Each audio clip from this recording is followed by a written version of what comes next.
come on. Okay, there we go. Hello, hello, hello! I am Manji Dragonfly. Welcome back to PARANORMASIGHT, the 7 Mysteries of Honjo. That's, much earlier than I would normally do a spooky game stream, but, I mean, the game is kinda arguably taking a turn away from, like, horror VN into more of a, like, mystery VN. Even then, like, we kinda know what's...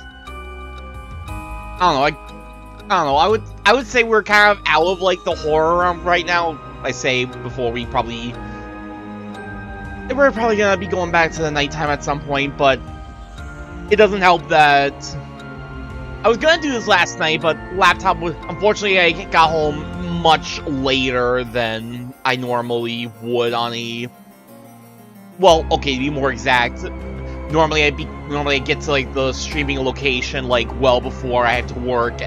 I'd start setting up, and then I would just basically finish setting up, like, when I get done with work. I'd already have the laptop fired up by the time, like, when I'm out of work, and I did not get to do that last night, so it was being uncooperative. I knew it wasn't going to be ready before, like, after 12 a.m., so I decided, like, I'm just gonna put this off for today, and then I'll just go extra long, since I kinda had to skip out on last weekend's stream, and unfortunately, I'm not going to be able to stream at all next week.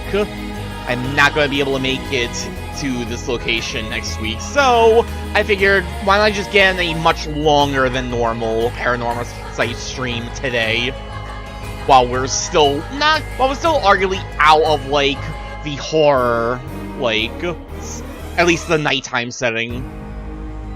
I don't know, I might regret this, but ah well. Before I begin, I also want to quickly say thank you to GeForce for following me after, I think it was Lamp's last Infernax stream. I really do wish I had been like, streaming my end. Well, I mean, it really is just Lamp's end, but I just play, but whatever. I swear I'm gonna get around to editing the Infernax playthroughs, because I've been recording that myself, but yes, thank you, GeForce, for following me, and I welcome you to the Dragonfly Den Guild Daytime Horror, something like that.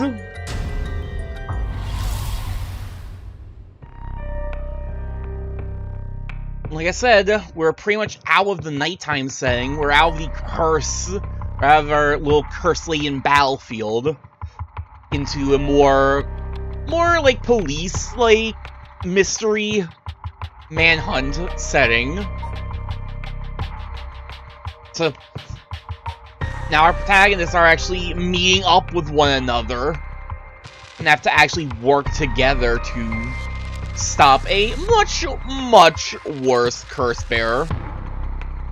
Speaking of meeting up, dead or alive, Haruhi Tsujima.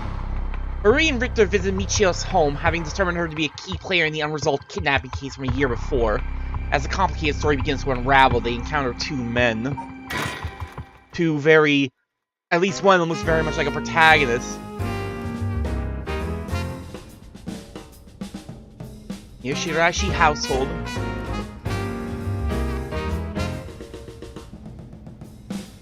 Oh god, boiler voice like this. Ma'am, allow me to introduce one of our country's most elite detectives. My name's Junario. I don't really call myself elite, but either way, it's nice to meet you. Not you, you!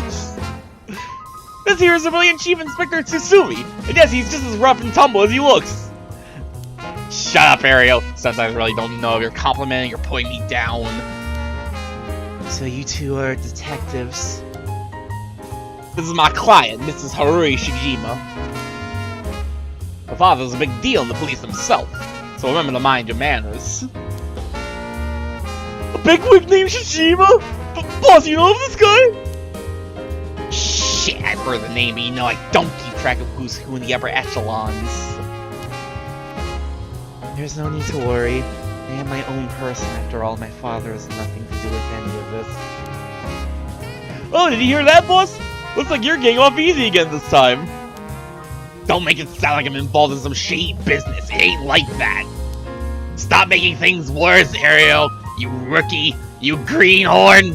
Was a rookie, was a newbie that he called him in the second part. Is it the second part? Yeah, it was the second part. Those seem rather jovial despite being detectives. How rare. Also, if you hear me eating, shut up, don't mind it. I only just like got halfway through breakfast when it was 10:30. All the police officers I met have always been so dull. Well, you won't find any dull cops here! We'll round up all your criminals with a smile! That's our motto! We have a motto? How lovely. Keep it up. Just hold on one second. This is the first I'm hearing of that. Well, you're right about them not being your typical detectives. I mean, one was in paranormal affairs.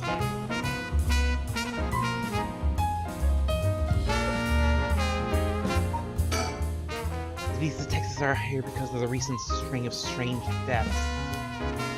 That's we keep quiet about our involvement with the curses. It may cause trouble standing in the middle of the street talking about this so far we haven't drawn attention. And again, that might just be because nobody wants to get involved with the case.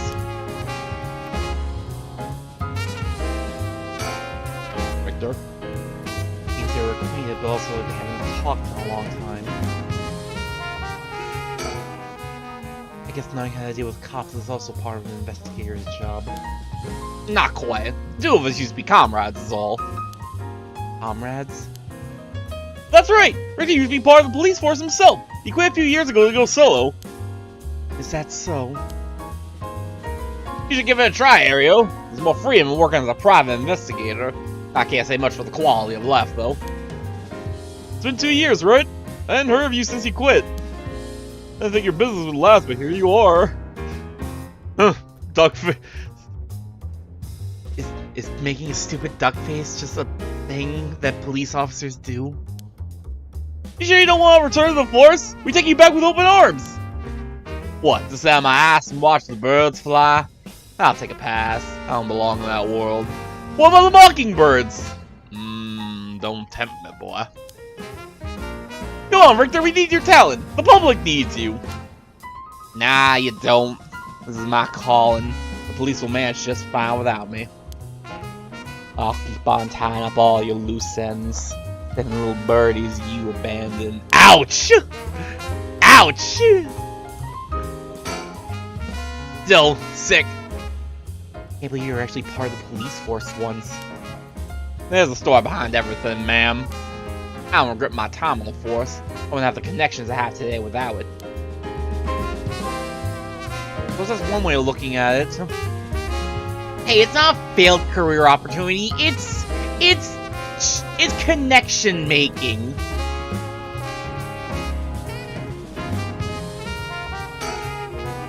Young and energetic detective. He seems to have a strong sense of justice. Just like my little boy! If my son had the chance to grow older, perhaps he would become an officer just like him. And we know Ario, so that honestly sounds horrifying. Seems like he's got a lot of experience working the streets. Most of the officers I know are the bureaucratic desk jockey types. The contrast is rather striking. By the way, ma'am, this might be sudden, but there's something I'd like to confirm with you. And that is... Are you, one of us? You happen to know anything about the 7 mysteries of Honjo? So, how much is Haruhi planning to reveal to the cops? Because at least, Yako was working alongside someone who did already work alongside paranormal affairs. Richter is a little bit on the outs with the cops, despite the cordiality. Not even a word. I don't think that's a word. And Haruhi is probably the person who definitely tried to, want to keep it secret, use the curse for her own means. More so than, Yako kind of does too, but Haruhi, there's definitely more of a, desperation to her. Sorry, Chief, but that's hardly. With all due respect, investigator, I think my question was addressed to the lady. If you insist. May say, ma'am. Can you tell us anything? How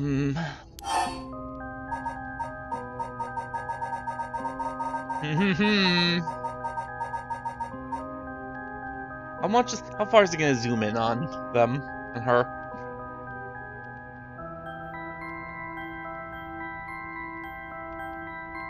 I think that's all we get. ... Can't say I know much. Your choices matter. That's so. Well, sorry for the intrusion. To be fair, she can lie all she wants to Tetsuo right now. It's morning, so Tetsuo isn't going to know. I wonder if we're gonna have to...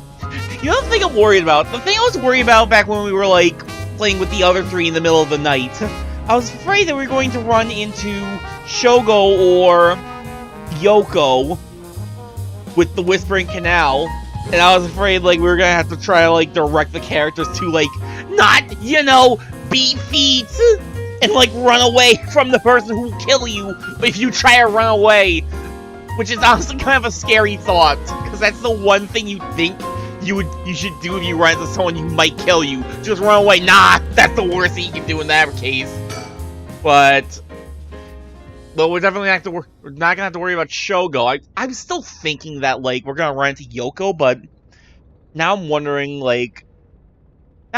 because, like, we're kind of, I assume maybe that'll happen, like, tonight or another night, depends on how long this game goes. Sometimes it's not gonna end just because we stop Najima on the one-sided read. We still have, still kind of have to solve the mystery, I guess. We still have a few mysteries that need solving. Come to think, I heard some things about this area last night. Talking about a strange yet conspicuous man dressed in white loitering around. Wait a second. I assume they're talking about you, investigator. Well, I will argue that I'm strangely conspicuously dressed in white. And as it turns out, I was out here last night to conduct my investigation. Did you run into anything strange or out of the ordinary? Out of the ordinary. I guess I did observe a few suspicious characters. You were asking about curses just now. How would a public servant be interested in the occult? Boss, we're just a smart man. Just help us if we tell him what we know. We gotta make a choice for Tsutsumi too. I can't promise I'll be of any help to you. I'm interested in hearing what you got to say. Something happened in Honjo, isn't there? There must be something bigger that got you head office guys on. Well, I guess it's alright. Desperate times call for desperate measures. Thank you, boss! Listen closely what we're about to say, Richter. Yeah, you have a lot of plot to catch up on, because you two have just kind of been doing, like, your own thing for a while now, haven't you? Huh. So by collecting curses to commit murders, these people collect soul dregs to perform the Rev Resurrection. Oh yeah, they told him everything. They told him probably about the fact that Tsutsumi is also a curse bearer. And these curse stones are somehow connected to the 7 mysteries of Honjo. It makes me worried if Harui's gonna actually target him once everything's said and done. It's a tough story to swallow, but I don't see a reason to doubt you either. Figure the strange occurrences happening around here recently are connected to these curses. Get this situation under control. We've been searching for the curse bearers to confiscate their curse stones. She's not gonna like that. Do you have any information that might help us? Well, that's tough. I never expected curses and other mumbo jumbo to play into this all. Stupid pouting face. But we're talking shady characters. There was this middle-aged fella I saw on South Warigasui Street. He had an average build. He was anxious, like he was searching for prey. Boss, what do you think? Well, considering the location, it could have been Hideki Araishi. He already got his curse stone. Impressive! You two are working quick! Did you see anything else? Not that I can remember. Really? You're not gonna bring... I figured you would have thrown Takumi under the bus at least. I'm trying to think. There was like one other person. Takumi, Hideki, and... Oh, right, it was just... Oh, it was the couple, wasn't it? The third... Because I remember he mentioned, like, he saw, like, 3, like, suspicious groups. But I want to say it was, like... It was Hideki, Takumi, and I want to say it was the couple, Utaro and Ayame. And they already know... Yeah, and Ayame, I think, already told them, like, yeah, Utaro doesn't have the curse stone anymore. That's a shame. You see any characters look like they might be carrying a curse stone, be a huge help if you let us know. Absolutely. I'll let you know if I find anything. Here's a bunch of good lend a hand on our case, too. There's a number of people who can't track, and finding missing persons has to be your specialty, no? I disappoint you, but I'm busy enough with this case. The faith of my clients is what keeps me afloat. That's a prioritize request by the order in which they come. I see. Well, can't say it's not fair. Even though this is about...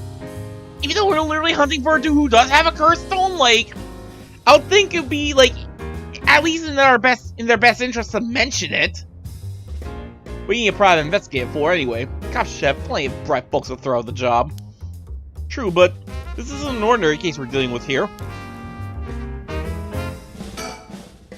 What brings you here, Richter? You on a case? That's right. I'm picking up the police's slack. I trust you remember the kidnapping and murder case from last year.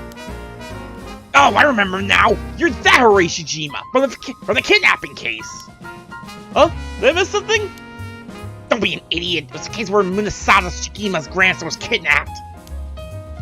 She must have been your son, ma'am. Indeed! Sorry suppressed by the news. Nina was considered a huge failure on the police department's part. I mean, at least they're aware that, like, yeah. Oh yeah, the police fucked up on that one. Most of the investigation was conducted in secret. And unfortunately, the department is unwilling to reopen the case. The investigation carried out afterwards turned up nothing at all, which is why I'm now on the job. So they never caught the culprit, huh? That's rough. Their findings have brought you to this place, then? That's right. An individual connected to the case used to live around here. Used to? That's right. As of last week, they're deceased. I hope to talk to the family. No one was hoping I could check last time, so we figured we'd try again. Interesting.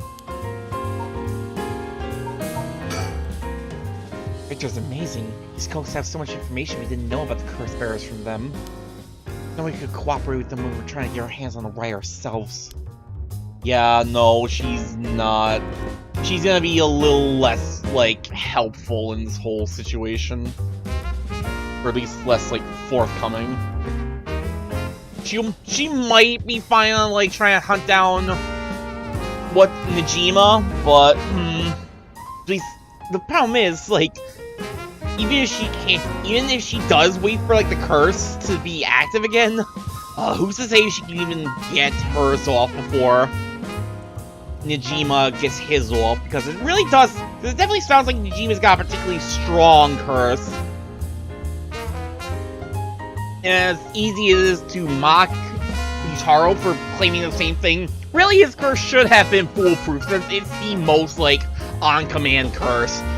He only lost both times because literally we, the player, are screwing with him.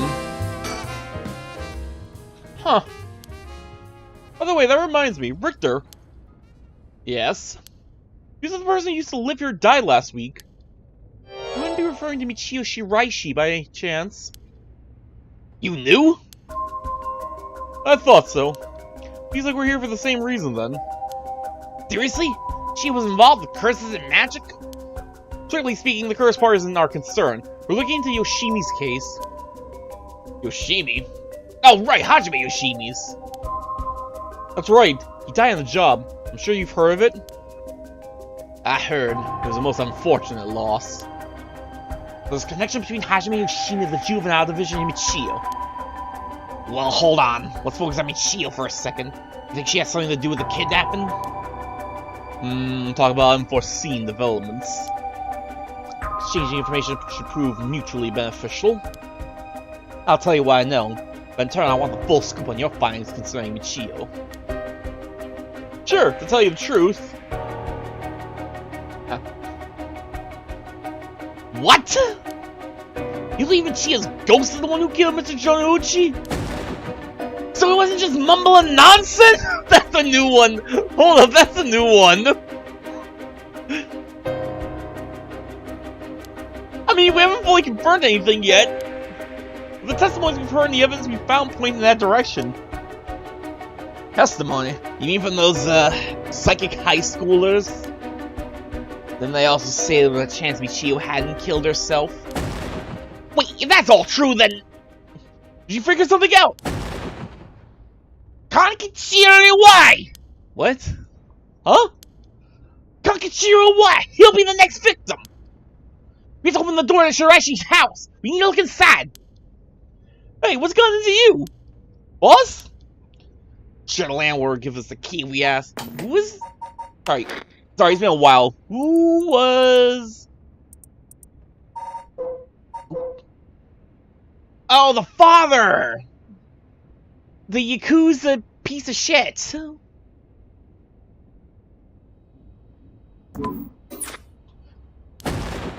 that! You know how long it could take? We can ask for permission later! Richter? Hey, Richter, calm down! We can't just... Nah, he's an investigator. He's a PI. He gets to do whatever he wants. Take that, you shitty door! That's how you do it! Ha! Richter, get a hold of yourself! I see you're still the same as always. Everyone, come quick! Look at this! Oh! Alright, is that Nijima? Is that a Nijima on the wall? Huh? Whoa! What's up with this room? Boss, there's a dead body in here! I've made a mistake. I should have done this last night after all. Whoa! Does that mean Michio's dad? Nah, he's her stepdad best at that. He's gotta be the body of Kankichiro. Why? There's no doubt about it. This man's a goner. He's gotten real messed up. Looks like he's been like this for a while. Since it happened last night. Aaron, did you find Jonouchi's body in the same state? Now you mention it, it looks as though Kohei Jonouchi died from a number of heavy blows. What are you suggesting, investigator? It's Michio Shiraishi. She's alive. She used the power of the curses to get back to the man who ruined her life. That's ridiculous. The suggestion she actually revived? It's gotta be that. And if she's alive, then... What? Wait! Hold up! My apologies for interrupting. I know we've just arrived at an interesting plot point. Do you really think a dead girl is going around taking revenge from beyond the grave? It is a little strange we've gone from, like... Yeah, it is a little strange that, like, we've kind of gone from, like... Yeah, Jonouchi died from the one-sided read to... Oh, it was a dead girl. Oh, it was a dead girl. It was a ghost. Consider this. Maybe Chief Shiraishi never died. Huh? Seeing as you've come this far, I'm sure you already know the truth, don't you? And so I'd have you answer me a question. Where in Honjo was Michio Shiraishi the hour of 8 o'clock this morning? What?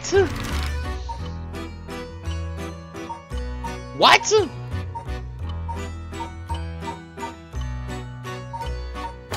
Shoot, it's been like over a week!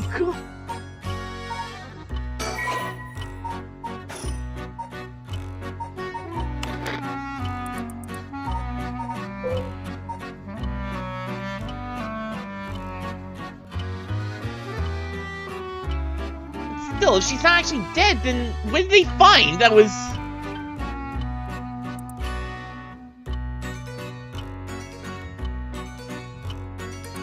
If she's not actually dead, though, then what was the body they found?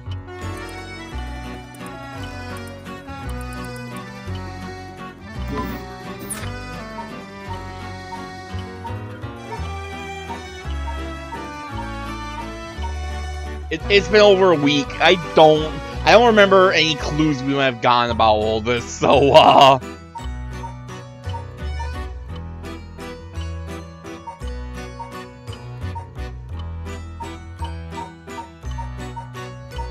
She went to school, probably to check on her handiwork? I see. So that's what you think. Let's take a moment to reconsider what you know and choose again, shall we? Oh, please. You said reconsider! You didn't reconsider anything! You cannot do this to me! Sonoya? I see, very well. Congratulations, you were correct, Huh? You got it wrong one time. Well, it's a trivial matter. It may have been easier to reach a conclusion had you considered the cause of death. Huh? Let's get back to the story then, shall we? I've taken enough of your time. Yeah, I'm really starting to hate the fact that, like, I only stream, like, once a week, because I did not remember, like, anything about, like, any sort of hint regarding that. What? Do you really think Michio Shiraishi is alive?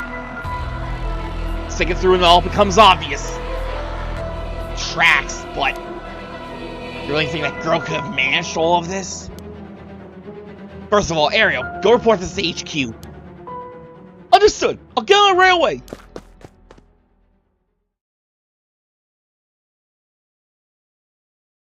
Start investigating this place. Sure isn't lacking in stuff that he's looking at. There's a bunch of photos of the same person pasted on the wall over there. Blech. Ah. Whoa now, hold on! These photos! These are all Fumichiki Najima! Gross. Gross. Really? I'm thinking that he was in the papers a lot back in the day. Oh, there's even more pasted up over here. These are all cutouts from newspapers and magazines about the Najima murders. I don't get it. Why the weirdo shrine? Let's keep looking around. This place is disgusting. Michio Shiraishi really live here?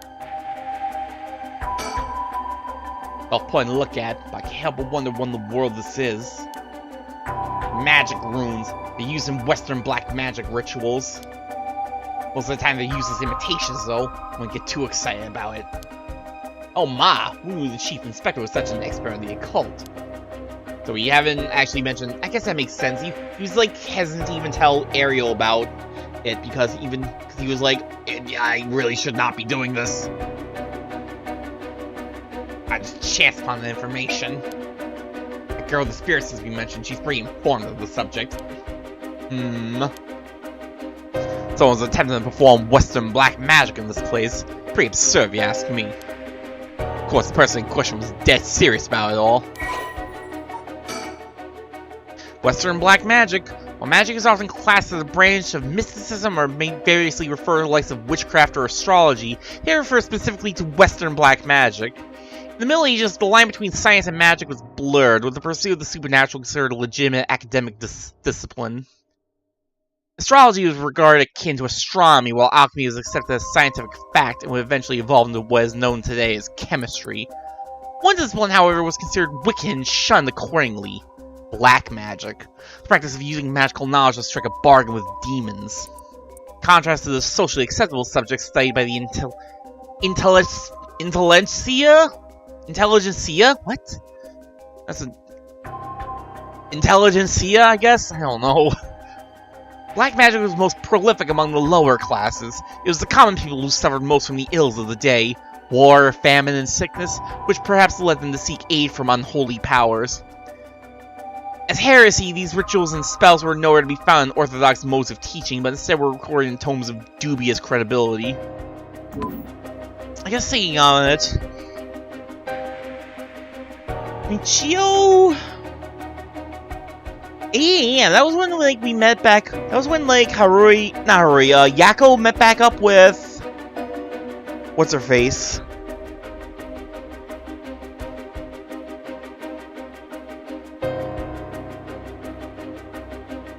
Kurasuzu. I'm freaking blanking her name. Hold up. I liked her, too. Mio Kurasuzu.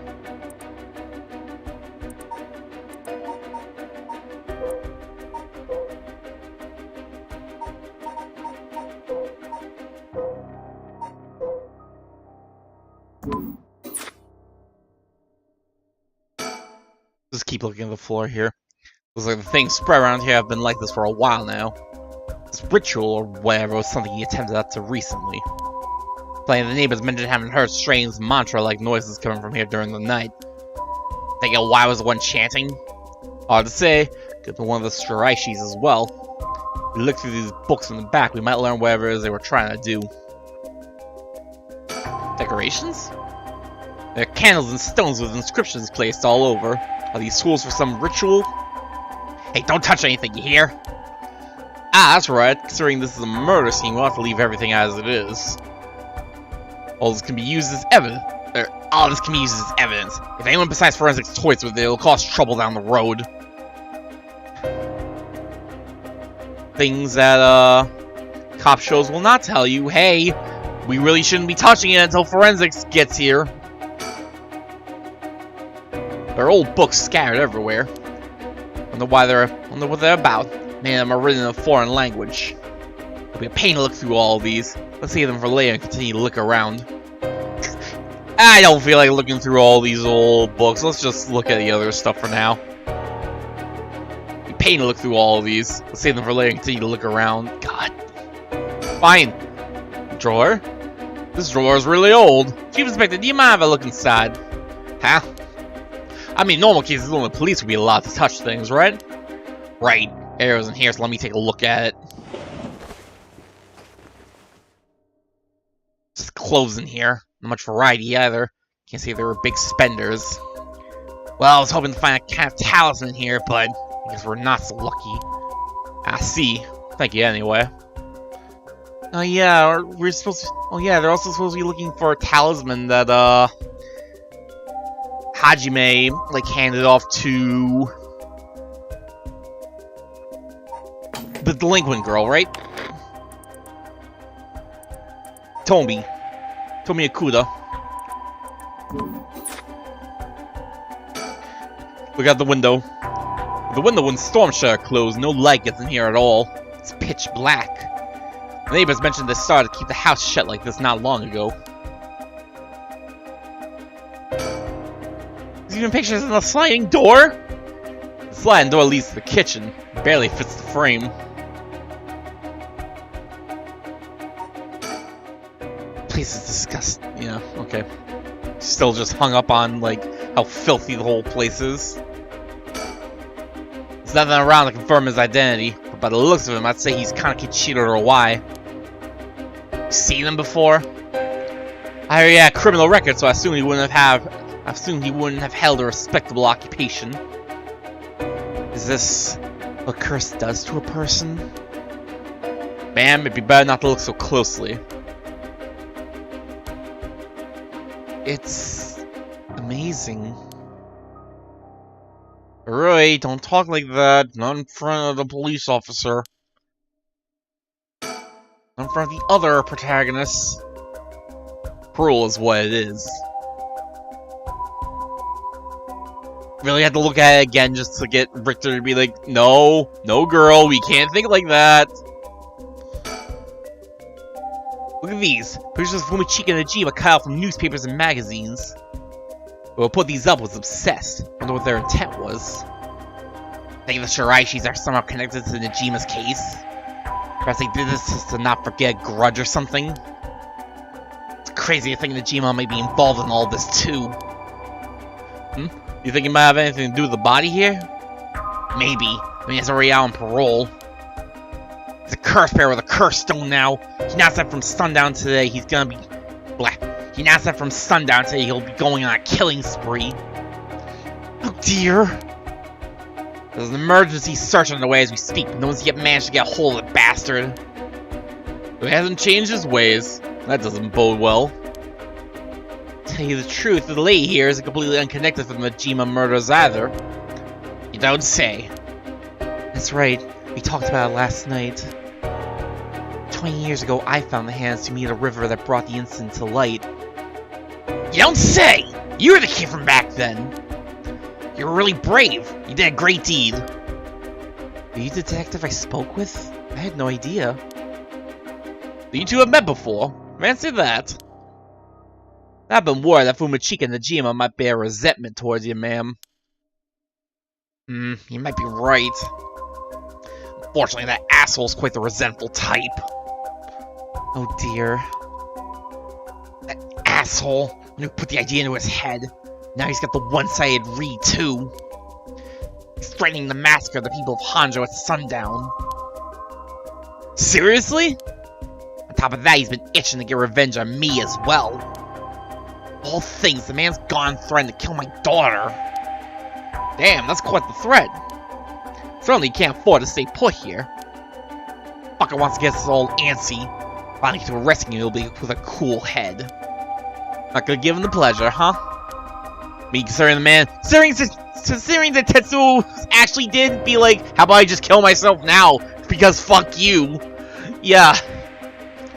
He's certainly not about to give Najima any type of satisfaction. Well, but why don't Fumichiki and Najima have anything to do with each other? This room might hold a clue to Najima's location. Let's hope so.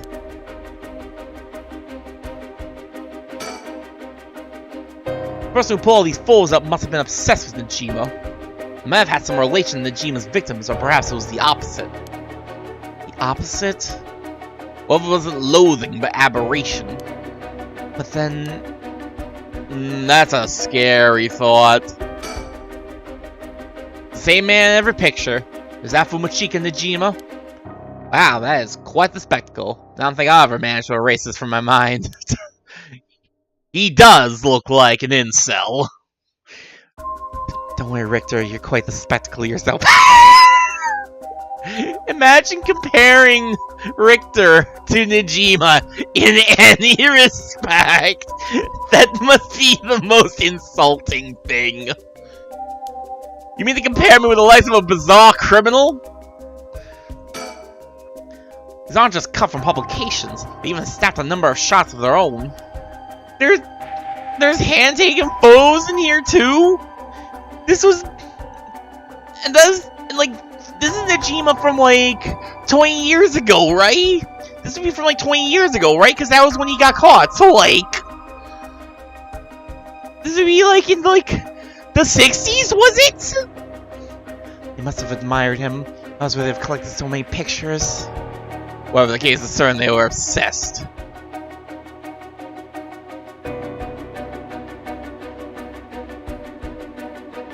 Nothing else to look at but these old books. What do you say, Chief? Would you let me look through if I wore gloves? Well, it's not like I'm any help with foreign languages. Go ahead. Thank you. Huh. This seems to be a book on Western black magic. Same runes are written here, alongside detailed descriptions of the procedures. I suppose you call these grimoires. It's all a bunch of nonsense if you ask me, though. You think there's a why guy was studying them? Perhaps perform some kind of ritual? There are a bunch of handwritten notes beside the grimoires. Whoever it was, they were serious about this. Why doesn't look like the type to be into this stuff, but you shouldn't judge a book by its cover. Why would he be studying black magic? According to the materials, here are runes for the restoration of youth. Perhaps he was trying to become young again. Man just wanted the fountain of youth. This over here seems to be black magic related to resurrection. Oh? Each one of these spells requires a human sacrifice. Talk about dangerous. Resurrection? Like the rite? I guess no matter what part of the world, people will turn to the occult for similar reasons.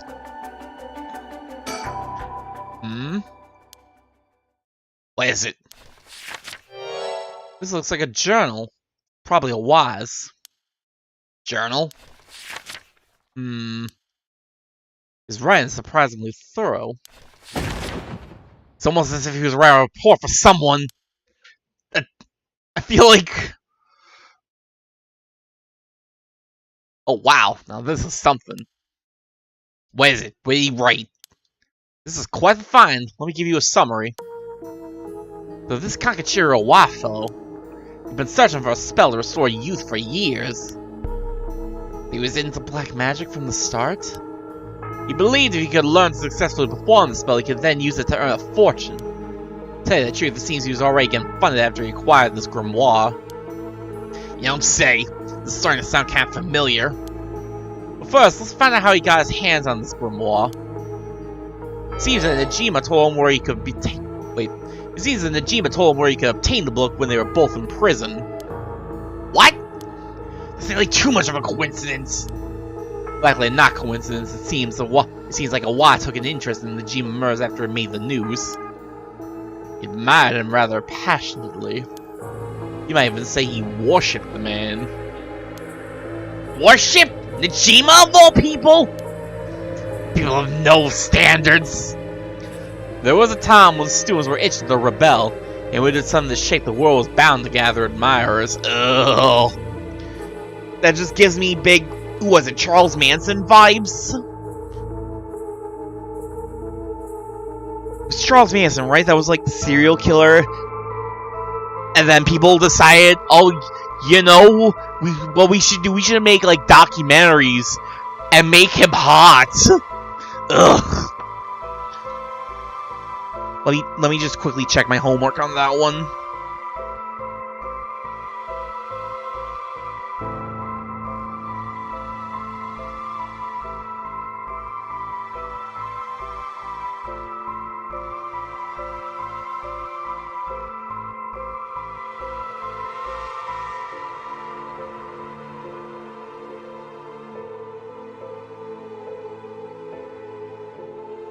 Yeah, Charles Manson was an American criminal, cult leader, and musician who led the Manson family, a cult based in California in the late 1960s and early 1970s. So hey, the timing also kind of tracks. Some cult members committed a series of at least 9 murders at 4 occasions in July and August 1969. 1971, Manson was convicted of first-degree murder and conspiracy to commit murder for the deaths of 7 people, including the film actress Sharon Tate. Blah, blah, blah, blah, blah, blah, blah, yeah. So yeah, I think I was thinking of the right person.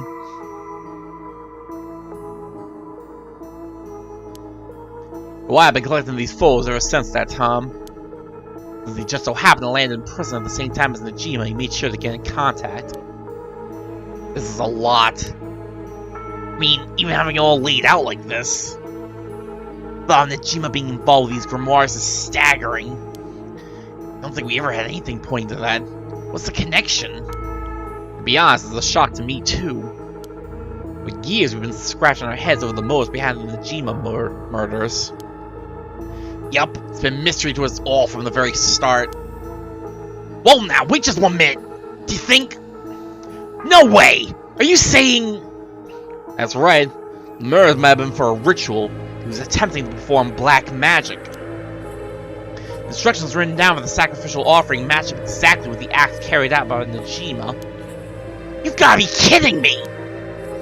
I guess he might actually be looking to resurrect someone after all. Apparently, that might be the reason for the murder, so I guess in that case, it does make sense that he would get a curse stone of his own. That's the crap he was doing was all for black magic? That's what the evidence suggests. However, Najima tried to do some type of resurrection ritual, but why had different motives? People expect you might think this is all the stuff of fantasy, but it doesn't refute that Najima and Awa were both acting in earnest. This is batshit insane! You telling me that a nutjob did this all for some hokey-pokey resurrection? Shit, resurrection! That means there must have been someone Najima wanted to bring back to life. Damn, that's it! That has to be it! Fucking hell, it all makes sense now! What is it? I like how Harui's technically the point character for this chapter, and she has felt like a complete third wheel the entire way through. So about the Najima murders, there's some information that's been kept from the public. Go on. We broke into his house and arrested him. We also found a baby. Baby? It was a girl, looked to be about 6 months old, but she was covered in filth. She looked so weak and sickly. Called the medics right away. If we were a second later, I'm sure the girl would have died. So was Najima the father? He told us he found her under a bridge. He found her? She was abandoned? Her parents threatening to leave their child under a bridge as a threat, but think it really happens. I suppose there are those cases with the dead newborns found stuffed in coin lockers, so it's not without precedent. I think I remember reading that's actually a real thing that happens in Japan. I think I remember reading that, like, babies found in koi lockers is actually, like, a real phenomenon in Japan, so, oof. Whatever the case, we never found out the truth. But there's one rumor from back then that I could never get out of my mind. It's starting to sound more likely now. Well, I'm sure this isn't the first time you've heard of it. Many believe Nejima's guilty of more crimes than what got him convicted. Back then, a lot of girls went missing. Yeah, I remember all of that. Among the high school girls that might have been murdered, or maybe I should say sacrificed, was a girl who was pregnant. Goodness. It's horrific. He killed her and dismembered her body. We thought maybe the baby we found is what he pulled out from inside of her. Don't misunderstand me, this is all speculation on top of more speculation here. I do wonder, I think this is why Hirui is the point character. I, for one, never believed that man would just take in a baby he found under a bridge. I'm feeling sick. Stay strong, ma'am. I know this is hard to hear. Like I said, don't take that to be the full truth. We're running a speculation back then. Now this whole resurrection magic has come into play. You should consider the possibility it was his child. That maybe he's trying to revive whoever the mother might have been.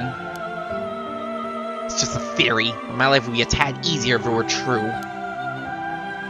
That's an interesting thought. Because anyone Nejima would want to resurrect the deceased wife is as good a guess as any. The fact that he obtained a curse stone suggests he has an interest in the ray of resurrection. Damn, you're right. I was thinking that he was only after the curse's power to massacre.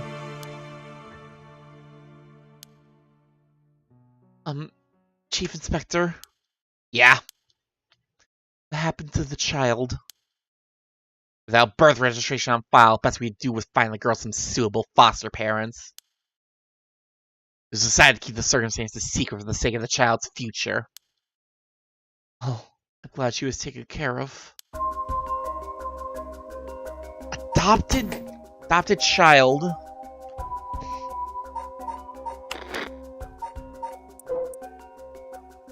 Anyone we know of that, any girl we know of that might have been adopted.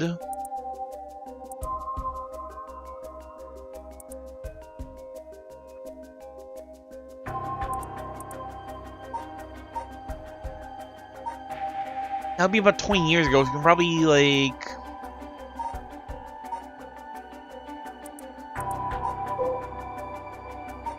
Oh...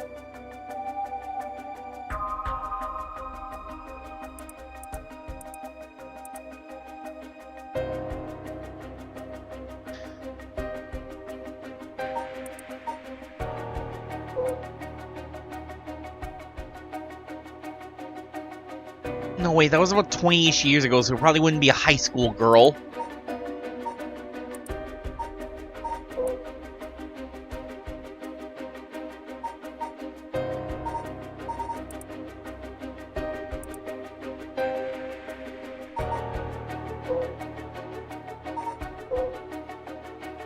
Definitely not.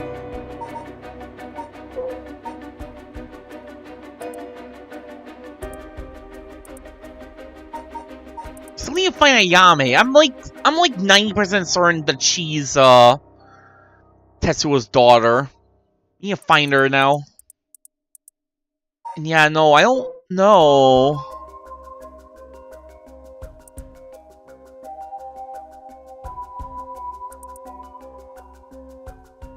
Yoko, maybe?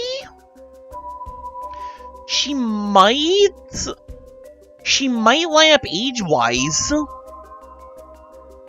She's like a young adult. She's like a young adult, so like... the kid will probably be in about like their early 20s by now. We don't really know a whole lot about her. But she does have this like... But she does have like a natural like... ability to see the paranormal. Maybe that was from Nejima's... Maybe that was part of Nejima's influence?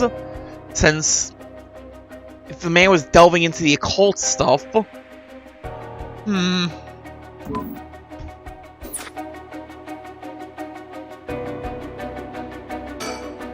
mean to derail the conversation, but there's still more written in the Wise journal. Though Why had managed to obtain the grimoire thanks to the advice he got from his idol Najima while in prison. After conducting research and gathering more information, he determined he had a chance to get rich quick. Right, he thought he could make some money if he could successfully use rejuvenation magic. Correct, but that someone gave him the idea. Get this. Oh! It was the one and only queen and chairwoman of Hihaku Soaps herself, Natsui Yamamori. Wait, the chairwoman of Hihaku Soaps? So that's where this leads. Yeah, let me read what he wrote. Queen Hihaku has a strange fear of growing old. Her fear of death is even worse. If she does die, she wishes to be revived, and she will spend whatever it takes to preserve her beauty. Magic, rituals, and rites. She uses whatever means necessary. Her tenacity is unbelievable. She's apparently investigating money into any research on resurrection, the restoration of youth, and the like. That's why she's got Takumi out hunting for the curse stones. She's collecting them. So she would even throw her money at the occult. Even then, like, wait, hold up, if she's just collecting the stones, though, if she means to collect all the stones, that kind of kills the point? Because, like, the whole thing about, like, the curse stones is that, like, the whole thing about the curse stones is that you get more from using them on other curse bearers, so...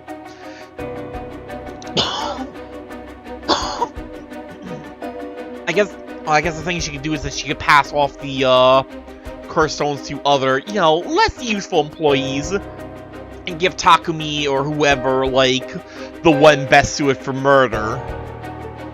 And then like that's an easy way to, and then like you just need to kill like 3 or 4 people, so you can even hold on to the rest of the curse stones, arguably. So she would throw her money at the occult. Places greed will take you. Well then, that brings us to Deki Araishi. She presumably funded his research into Ray of Resurrection as well. That's what it all points to. That's what it all points towards. I wouldn't be surprised if the Witch of Hihaku pounced at the rumors of the Ray of Resurrection. It's starting to sound likely. Might also be why she's spreading the rumor about having godly powers. It's a convenient cover for her if she becomes young again. Godly powers? What's that all about? Yeah, you can ignore that. By the way, I think a watch of the payments he was getting for his research to seduce a family into taking him in to keep a low profile. Shiraishi family, Michio and her mother, Toshiko, were just as unlucky marks. And this is where you get involved. You feeling steady, ma'am? Huh? Does that something to do with me? Are you saying... No, you can't mean... You realize then... Perhaps...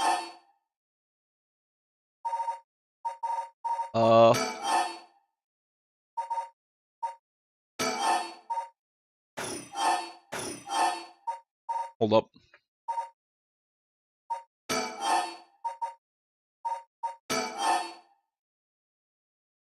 Hold up.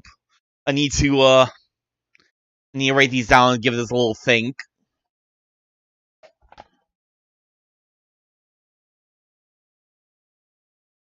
Give me a moment to write down the options.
So I think the reason that he's, like, prompting her now is because her child is...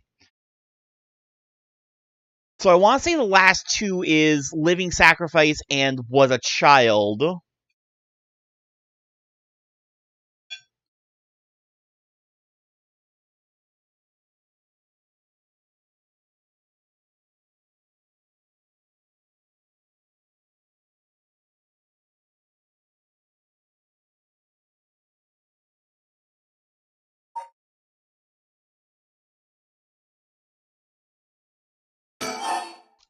The wise living sacrifice was a child? Kankachiro wise living sacrifice was a child. That's exactly it. Wa moved him to the Shiraishis to practice his magic.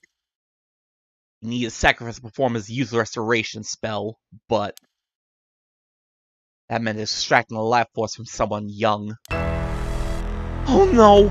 Of course! That awful man! So it was a Y! This man! The Y worshipped Najima, so he must have also despised Najima's detractors. Not to mention he was captured and sent to jail once before. Surely he had a bone to pick with the police. So he realized he had the chance to both avenge Najima, embarrass the police, and acquire a living sacrifice at the same time. Fuck! You got it! Why can't that Hiroshi-jima's son manage to score 3 birds with 1 stone?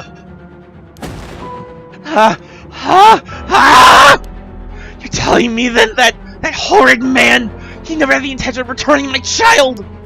I thought there might have been a reason why the kidnapper seemed to be mocking the police. He never wanted money. His aim was to humiliate the force. It all makes sense. You must have used Michi to lower your boy's defenses and then kidnapped him on his way back home. That man, he took Shuichi. Man, please calm down. I understand you must remember to breathe. You don't understand. Absolutely no idea what I'm going through! This isn't a joke! And expect the police to understand! You'll never understand! Living sacrifices! A stupid idea from a stupid little man! Okay, man, let's just take a moment to breathe. Why don't we go get some fresh air? Can't believe this! This is... Ugh! She's gonna go on the warpath! I can feel it in my bones. She's gonna go on the warpath. Chief, I think it's best we take our leave. But before we go, there's one more important piece of information noted in his journal. Oh? Iwai got in contact with Najima last year after Najima was released on parole. He provided him with accommodation and financial support. Is that so? He managed to find a hideout for Najima to stay in. Damn it! Anything rather than use his money to support the Shiraishis, it seems most went to Najima instead. Najima's looking around anywhere at the moment. It's probably in that hideout. Hey, right where it is? Unfortunately, no. Not that I can tell. But it seems Michio knew where it was. She never met with Najima in person, but she was made to go in and clean up among other things. What good is that information? The girl's already dead! Wait, no! She's alive! That's right, Michio Shiraishi is alive. We can find her and get her to talk, and get her to spill the beans on his hideout too. Besker, I'm asking you... I should be going. The lady's not well.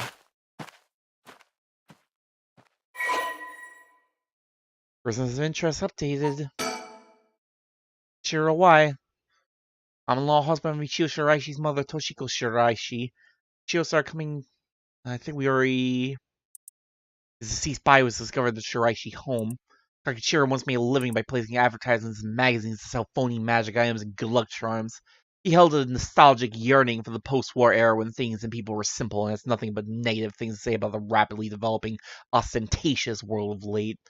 Raglan's belief that it would be better to tear down society and start over again. Kakichiro was discontent with his life spent poking around society's cesspools to make a few coins.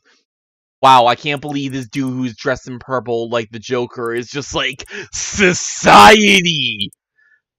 Bad! When the Najima murders were widely reported in the media, it had a great impact on Kankachiro as he witnessed how a single act by a single man could cause a major rift in society. For achieving Fumashika Najima as a great hero, he began collecting every piece of information he could find on the man. Kankachiro was later arrested for his illegal business practices, and a chance meeting with Fumachika during his incarceration solidified his idolization. He was captivated by Fumachika's talk of black magic, and following his release, acquired the grimoire Fumachika had hidden away. As for Toshiko Shiraishi, Kankachiro set his sights on her after encountering her at a part-time job. When he learned that the Shiraishi family was in financial trouble and could not afford to send Michio to college, he turned on the charm and took advantage of their weakness by offering them money. He revealed his true colors, however, after moving in with the family, and used violence and money to keep Toshiko and Michio under his thumb. All the while, his belief in black magic deepened, and he found a sponsor in Hihaku Corporation. Kankachiro forced the Shiraishi family to perform various rituals, with any attempts to resist being met with merciless beatings. Mother and daughter were helpless to resist. After Hihaku offered Kankachiro great sums to intensify his work with black magic, he set his mind to sacrificing a child in order to perform a youth restoration spell. For this purpose, he chose Shuichi Shijima, son of Harui Shijima, against whom Fumachika held a grudge.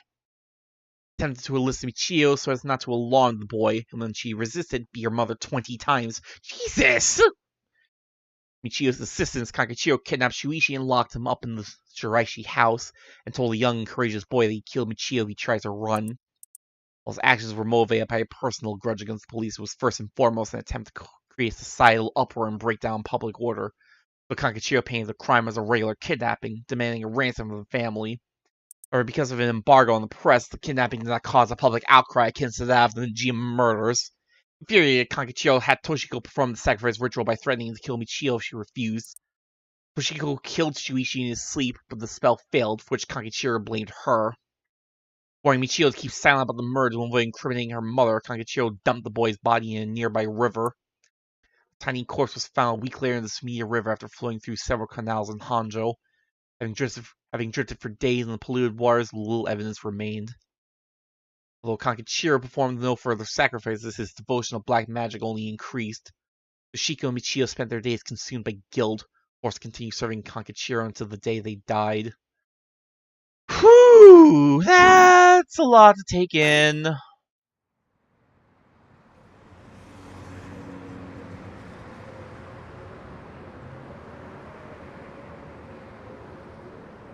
You feeling better now? We've gotten some fresh air, ma'am. I'm fine.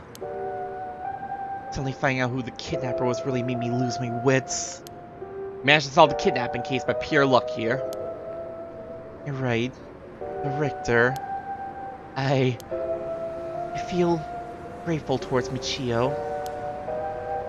Because she killed the kidnapper. There's that too. But for something else. Michio's the one killing all these people. And she must have acquired quite a sizable amount by now. You know... She says that, and she says that, and I do wonder if Michio is the one who got her hands on the title of Sugaru. Soul Dregs, I mean. Oh yeah, like I said, she's out for blood now. Hey, Richter. Whether the kidnapper's dead or alive doesn't mean a thing. Revenge won't bring my boy back. Now the Ray of Resurrection. If Najima is planning to cause a massacre to collect soul dregs, then all the better. I won't give up on Resurrection.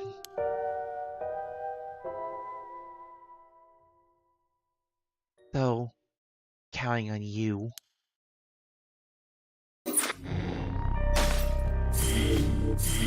Oh?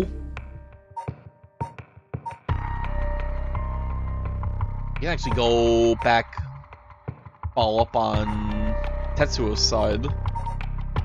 I'm trying to keep this, like, I'm trying to, like, keep the timeline a bit more even now, since, given that, like, I kind of needed to, kind of need to go back on, like, the timeline before to progress.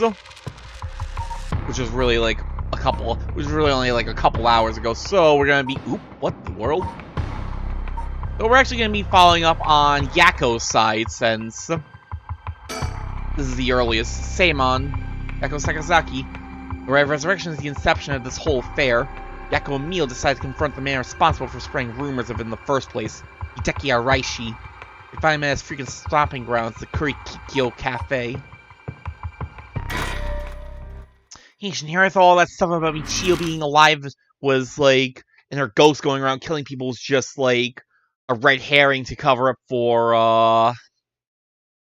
Najima. But that still doesn't make sense. Like, we know Najima was there. We know he killed Yako with the one-sided read.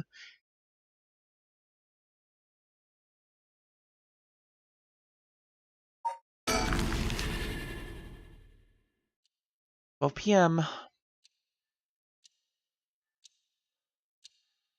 I suppose Mio wasn't Mio missing a limb when we found her in the bad end of that particular hour?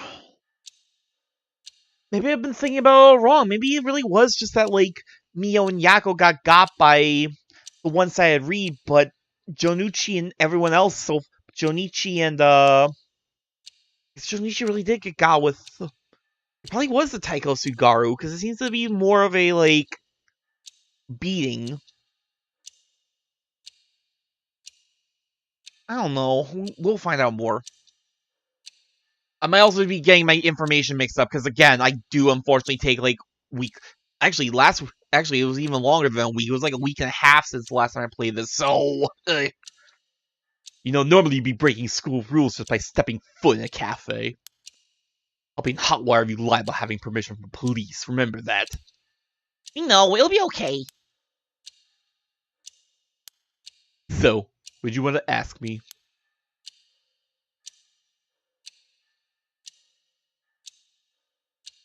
What? Why can we?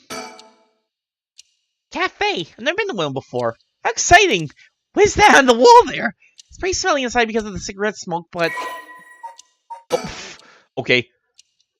Oh, hey! We actually got... Did the game tell me that and I just completely skipped it? Sylvierchii Cafe. Coffee shop in South Origasui Street. Sylvierchii Cafe's convenient location has made a favorite businessman in the neighborhood. Although formerly a relaxing location where classical and jazz music were played, the cafe has begun incorporating some pop songs into its playlist at the request of customers. Wait, we can't call them Zoomers! They're not Zoomers! This is like the 80s! Hold up! Was it Boomers or was it Gen X?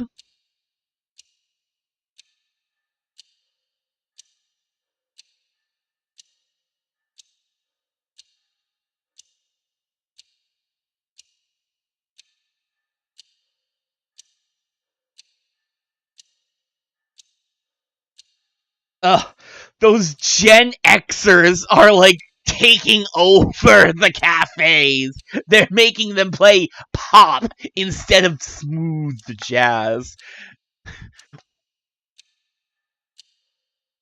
What heretics! The most popular menu item is a pilaf served with black coffee, although cream soda atop of the large scoop of ice cream is also a popular choice. Floats. Oh man, I could go for a float right now.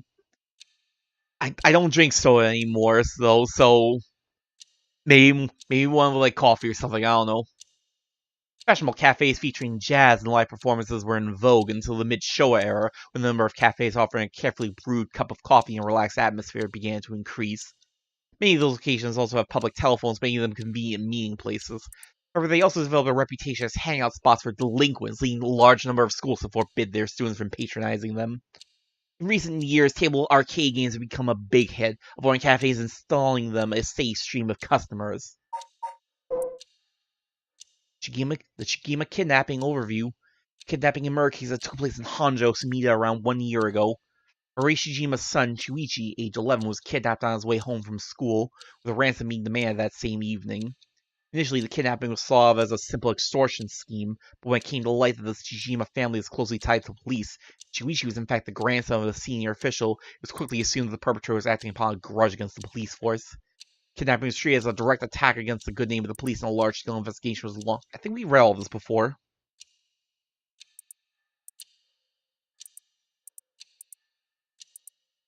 Subsequent investigations revealed that the culprit was in fact Kankichiro Y, an unemployed man. Toshiko Shiraishi, his common-law wife, and Michio Shiraishi, their daughter, acted as accomplices. Kankichiro routinely used violence against both Toshiko and Michio to force them to do his bidding, and it is believed that he coerced them into becoming accessories to the crime. Kankichiro wanted to use the boy as a living sacrifice for his magical studies, meaning that the ransom was never actually the primary motive for the kidnapping.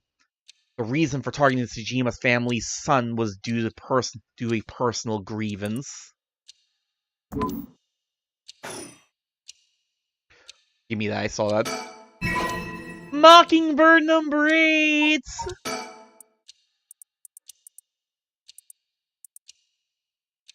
Still wondering about this one, a bomb shelf surrounded by darkness. Number 8, Sparing Sparrow Bros! Yeah! Also, if you won the lottery, what does this mean? What lottery?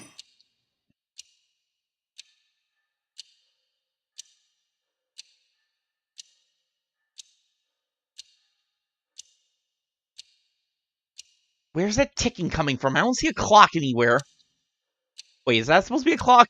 This blank circle on the wall?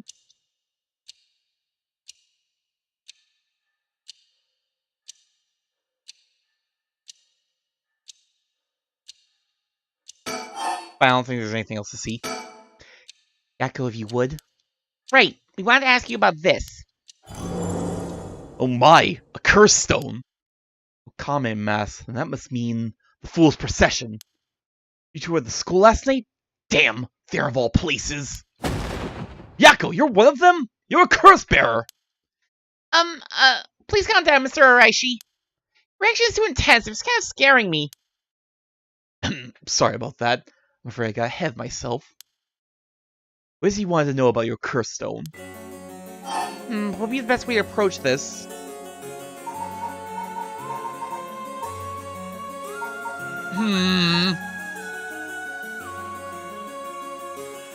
I mean, he doesn't have his own curse stone anymore. So we intimidate him, he doesn't really have much of a way to fight. I mean, granted, we can't actually fight him right now, it's morning.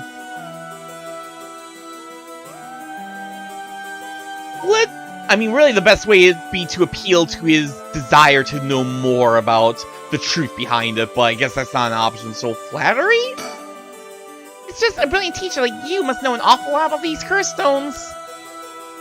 Well, it's true that I'm likely the person most well-versed in this matter. You're the only one who can count, Mr. Araishi. Will you help us, please? Is that a new face? Is that a new pose? I don't think I like it in this context. Oh, am I now? In that case, there's no harm hearing what you have to ask. Thank you. Let's see. Why is everything of the Ray of Resurrection and 7 Mysteries curse stones happening now? Oh, taking an interest now that you received one of the curses, have you? Sounds like a researcher studying and questioning with your subject's origins. Mr. Araishi, you're not the one who triggered the curse, are you? No, I'm afraid I had nothing to do with that. Sadly, I did not cause the curse at night. I am not the perpetrator of all this.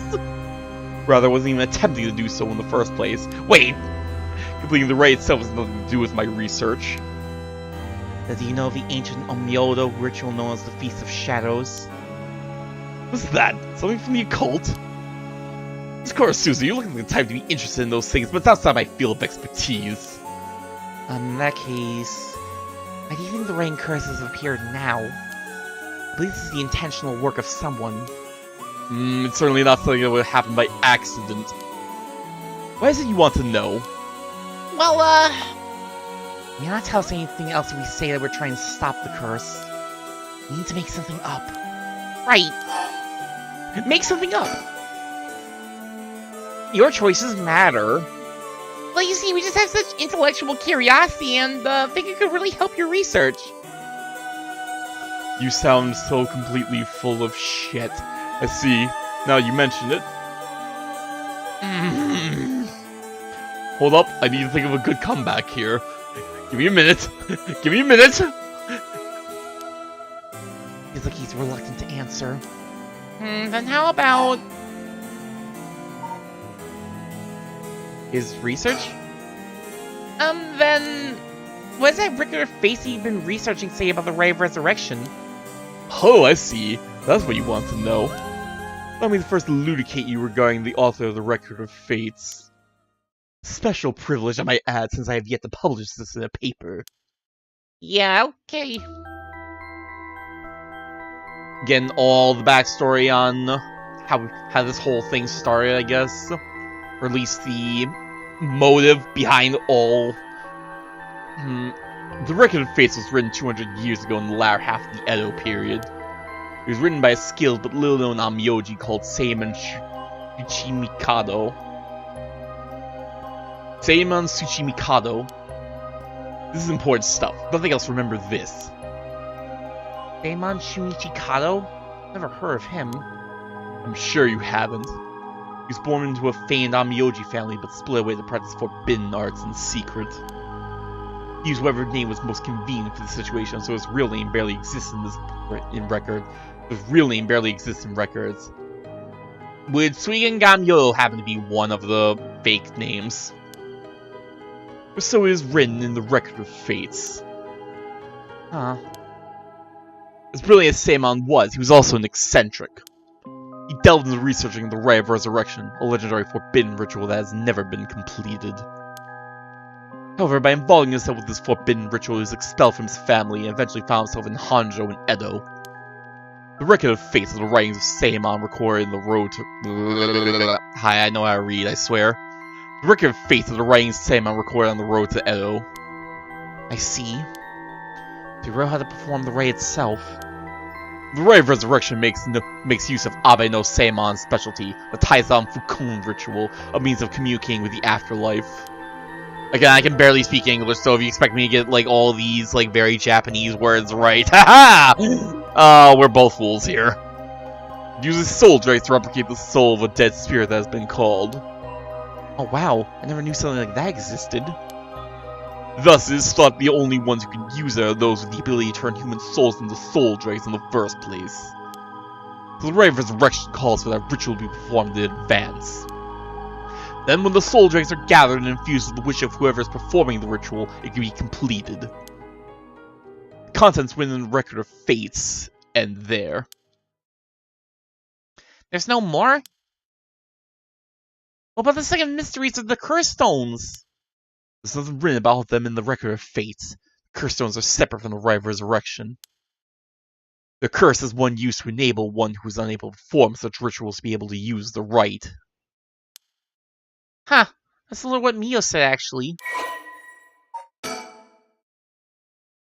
Oh, you got both? Amyoji, an officially appointed government position with the Bureau of Amyo in medieval Japan. Also the advanced magic user in Fire Emblem Fates Birthright. I'm sorry, that's the only reason I even know of the word in the first place. Don't look at me like that. Amyoji were tasked with performing divinations and rituals. They were employed in Chinese philosophies of yin and yang and wushu. Wuxing? The 5 elements to compose astronomical charts and almanacs. High-ranking practitioners use a variety of mystical arts, including ones that brought natural disasters and curses. Amyoji were also tasked with exorcising demons through the usage of shikigami. Amyoji thrived during the Heian period, in part due to the work of the famous Amyoji and later founder of the Tsuchimikado clan, Abe no Seimei. However, Amyoji began to gradually decline in number after samurai gained control of Japan. Ugh, those damn samurai! They think with their superior speed and attack, they can, like, just oust out superior magic? Oh! At the same time, many of their miraculous arts were lost along with the development of civilization. Although the services of Amyoji were typically reserved for the upper class, there were a number of shomonji or hidden Amyoji who worked for the common folk. As for the Ray of Resurrection, As indicated by its name, this manuscript holds detailed instructions on how to perform the secret art of reviving the dead. Forbidden ritual said to have been devised by a once famous Onmyoji. Local researcher Hideki Araishi recently discovered the old manuscript and gave a presentation on it at an academic conference, sending ripples through the field of occult studies. According to the record of fates, this mysterious ritual was devised by the gifted Onmyoji Abe no Seimei. Converts the souls of the dead bound for the underworld with soul drakes collected as sacrifices through the Taizan Fukun ritual. The secret art of converting souls to soul drakes is out of reach to all but the most skilled practitioners. Okay, but... well, so, chicken or egg? Excuse me, Mr. Araishi. What is it, Miss Kurosuzu? We published a theory before the incident took place. It said that the Ray of Resurrection and origin of the 7 mysteries of Honjo were related somehow. What proof did you have of that? You really know your stuff. But about that. That was a somewhat sensationalized piece written for occult magazines. So it was a lie. Oh, really? It was just nonsense then. Not exactly. Rather, it's not complete fabrication. There is a basis for it. That is... well, I suppose there's no harm telling a couple students so passionate about this topic. Thank you! There is something I discovered from referencing numerous texts related to the Record of Fates. It was just after Seimon arrived in Honjo. There are records of a conflict over a ritual used to resurrect the dead in Honjo. Conflict over resurrecting the dead? Sort of like the one we had last night, sort of. I don't know the details. A man enticed the public with claims of a spell that could resurrect the dead, causing a conflict that ended tragically with 9 dead. Wasn't that... isn't this like the... is that like the origin of the Evergreen Beach? That's the only remaining reference. 9 people fighting over a resurrection ritual. Sounds familiar. I call this tragedy the Honjo incident, and it has long been a subject of my research. I suspect that this Honjo incident might be the very origin of the 7 mysteries of Honjo. So what you're saying is, the resurrection ritual at the root of the Honjo incident is Seimon's Ray of Resurrection? Yes, that's how the Record of Fates ties everything together. Put it in chronological order, first Seimon brought the Ray of Resurrection to Edo. You can assume that by this point, Seimon was likely using a different name. Then in Honjo, 9 people fought to death over this rite, the Honjo incident. After that, the incident was covered up by an interested party, preventing it from being recorded in history fully. Eventually, it was passed down in incomplete pieces, becoming known as the 7 Mysteries of Honjo. That's more or less the course of events. The Honjo incident. During the Edo period, a chain of events that occurred around a certain resurrection spell became the basis for the 7 Mysteries of Honjo. Kinda bare for a new file, so I wonder if we're going to be learning more about that as the game goes on. Wait. Oh, come on! That was... I guess that makes sense. It is intrinsically connected to the 7 Mysteries of Honjo. So I guess we're really only dealing with 9 curses in this whole case.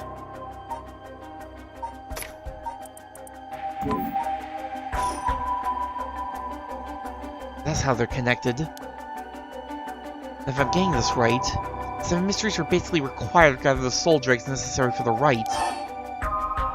Keep going. And there's more. With this most recent occurrence of the curse, I've become even more confident in my theory. You are? Yes, the reason for it being the resentful memories of the 7 mysteries etched into those who received the curse stones. Resentful memories? Yako, you really are a curse bearer. And when you obtained your curse stone, you would have had a resentful memory imprinted in your mind. Oh, I did! Exactly. Those memories are what happened in the final moments of the 9 who died in the Honjo incident. Broadly speaking, they involve dying while bearing some kind of deep resentment. Wait, all 9 of those? All 9 of these stories take place at, like, the same time? Huh? The 9 victims became the 9 curse echoes, which over time came to be spoken of as the 7 mysteries. thus gathering the resentful memories granted by the present curses and connecting them together. It will reveal once and for all what happened during the Honjo incident. Huh. That's why you must tell me about the resentful memory of your fool's procession, Yako! You know, should I mean, what's the harm? We're just telling him about history. It's not like it's gonna... I mean, I guess it does give an idea of, like, how... I guess, like, knowing the resentful memory does give you a better idea of how the, curse stone works. But, again, for the time being, at least, we don't need to worry about Hideki Araishi. He should be out of the game. Yeah, I think it's okay. We need all the information we can get. Okay, Mr. Araishi, I'll tell you about the memory of the Fool's Procession. Excellent! Basically, it's about a woman who died falling from a Yagura tower at a festival. Interesting. It's not that one, then. Huh? Not that one. Not that one. What do you mean? Among the 9 victims of the Honjo incident, that is to say, the 9 curse echoes, one of them is Seimon himself, or so I suspect. Huh? Seimon was one of the victims of the Honjo incident too? Me and Amioji, as powerful as him, also became a curse echo? Right. It would make sense that the curse stone tied to a curse echo like that would be special. Power of a curse stone is different based on the curse echo? Which probably means Seimon was the... Let's face it, Seimon's probably the one-sided read. Meow, meow, meow. Then maybe with Seimon's curse echo, we could...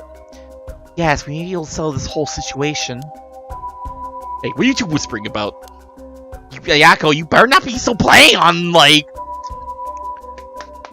Does she still think Michio's dead? Hold up, she doesn't need to be in the game if Michio's still alive and well. But she might not know that yet. We only really, like, settled on Michio's alive, like, when it was Tetsuo and, Harui together. She's still very much working off the assumption that it was not suicide, but an accident that killed Michio. Not that she's alive and well. I'm still wondering about that. Like, what body did they find then if that wasn't Michio? Oh, nothing. Sorry. Sir Reishi, how many of the resentful memories have you gathered so far? I have learned a number of them. The Evergreen Beach, the Foot-Washing Mansion, the Ever-Burning Lantern. Now the Fool's Procession makes 4. Right, yeah, so he got the Ever-Burning Lantern. We just told him about the Fool's Procession. And then both the Evergreen Beach and the Foot-Washing Mansion both came from Tetsuo. Of those, the most important are the Foot-Washing Mansion and the Evergreen Beach. What are they about? First, the Foot-Washing Mansion. And Amioji appears distinctly in this one. Really? But not Seimon, I'm afraid. A female Amioji sought the Ray of Resurrection due to her obsession with her personal appearance. Her legs, which she had always taken pride in, were stricken with corruption after she was defeated by Seimon. Oh, that's the connection. Her curse echo is notable for being particularly easy to fulfill the requirements necessary to use the curse. The detective did well to escape this one. The female Amioji and rival Seimon was involved in the Honjo incident. It certainly is interesting.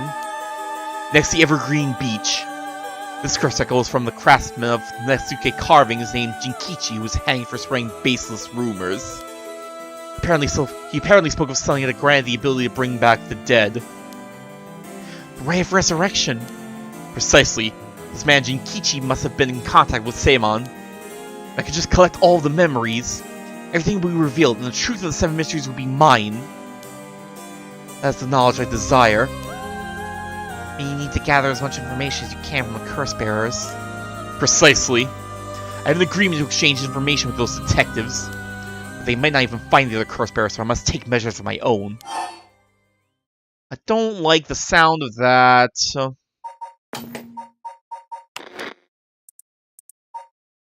Wait, hold up. This wasn't... The case remained unsolved until Kankichiro Y was determined to be the culprit during an investigation into the Honjo serial killings. And everything else I think we've already read before, so don't need to worry about that. I'm still worried because, like, it specifically labels Utaro Namagaki as having abandoned the foot washing mansion, but not Araishi.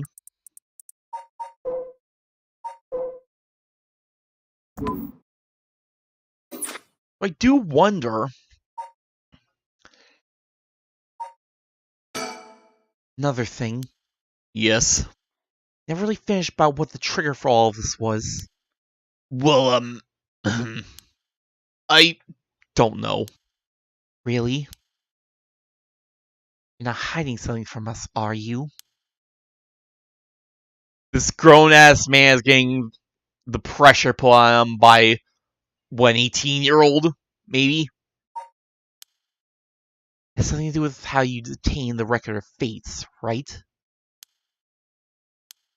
How did you really get a hold of the Record of Fates? To tell you the truth, we're in a race against time. It could be a disaster if we don't hurry. What are you talking about? Someone left a warning that sundown today they would use the curse to kill a lot of people. The one who left that message is the culprit behind the Najima murders from 20 years ago. What? So something terrible will happen? I won't allow potentially hundreds of people to become victims of a curse. I'll do anything in my power to stop it. I don't wanna... Mr. Raishi, please, tell us everything you know. I'm sorry, but I truly don't know anything. The truth is, I was given the Record of Fates by a woman. A woman? Old lady? Old Lady Hihaku? Well, her voice sounded like a woman's, but I didn't actually see what she looked like. Ah! 1 month ago, while I was investigating at night, I suddenly heard a formless voice. A woman's voice? It said I entrust you with this ancient manuscript and the ray of resurrection held within its pages. Spread rumors of this ritual as far and wide as you can in the coming month. Before I knew it, an old document had fallen down at my feet.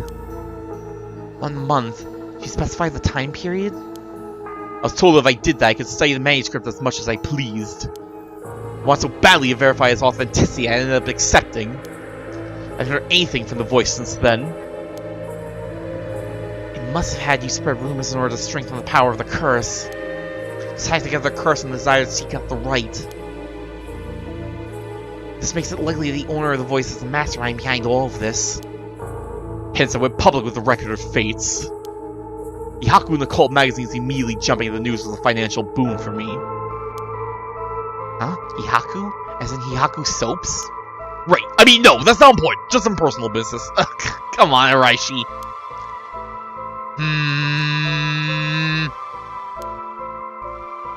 After that, I waited, trying to predict what would occur in a month's time. That's when the curse began. Those are all the details I have. Anything else at all? Very well, I've told you this much. I may as well give you one more thing.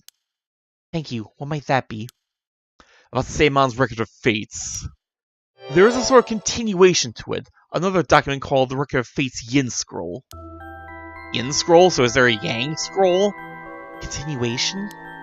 Actually, a section was written in Seimon's own hand was appended to the manuscript. According to which, after the Honjo incident, Seimon lamented such a calamity taking place. Apparently wrote the addendum for the event that the tragedy became its own curse. Huh? It seems he had an idea that the victims of the Honjo incident would turn to curse echoes and be used to gather soul dregs. It supposedly details how to handle any trouble that occurs as a result of the Ray of Resurrection. Really? Hold on a second. Don't you find that strange? What's the matter, Miss Sakazaki? You think my information inaccurate? If Seimon died in the Honjo incident, then you couldn't have written an addendum. You really don't get it, do you? Huh? Am I wrong? You've forgotten the ability Seimon possessed. Of course not. You could use the Ray of Resurrection. Oh! You're telling me Seimon used it on himself? The Ray of Resurrection can be carried out in advance so that it activates when the soul dregs are gathered together. Then is it not possible that Seimon himself was resurrected by the Ray after it all took place? We still have to collect the soul dregs and need to use the right. Yes, and that's why they died. The 8 others besides Seimon. What? They died in the Honjo incident for their soul dregs? That sounds like it's the same as what's happening now. That's why I need the resentful memories to learn the truth. I get it now. The issue at hand is that the Yin Scroll and the Record of Fates were supposed to have been passed down as a set. When I received the Record of Fates, the Yin Scroll was gone. Only this information was left. Supposedly, Seimon's blood descendants guarded it as they passed it down across generations. It seems that over their long history, the 2 documents became separated and the scroll's location lost as the family line branched. Seimon had descendants? Is there someone out there related to him by blood even now? Yes, in fact I've tried to trace the line as far as I could. He wasn't well known on Myoji to begin with, so his detailed family tree does not exist. It seems likely the use of the manuscript has been long forgotten, only being passed down out of tradition. And since they aren't even aware of what they have, tracking it down is quite tricky indeed. Wish I could ask whoever that voice belonged to about the Yin Scroll. I'm sure you do. So basically, in the Record of Fate's Yin Scroll, Seimon himself wrote about ways to handle the curse and the rite, yes? Yes, that's right. I've been searching for it all this time, but haven't found a single lead. If you two find out anything about other resentful memories or Yin Scroll, tell me immediately. You owe me that much for telling you all this, do you not? That's the real extent of everything I know.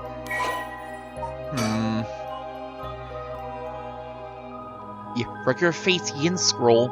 It is said that Seimon Tsuchimikado, author of the Record of Fates, wrote the Yin Scroll because he feared that the descendants of those involved in the Honjo incident might become cursed and used in the collection of soul dregs for the Rite of Resurrection. The existence of the Yin Scroll is indicated in a postscript added to the Record of Fates, but its whereabouts are currently unknown. It is believed to have been inherited by a descendant of Seimon.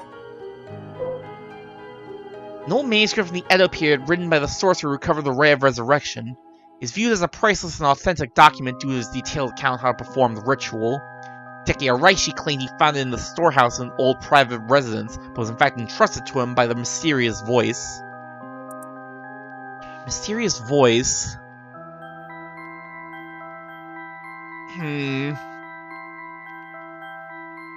Mysterious female voice just immediately makes me think it's old lady Yamamori.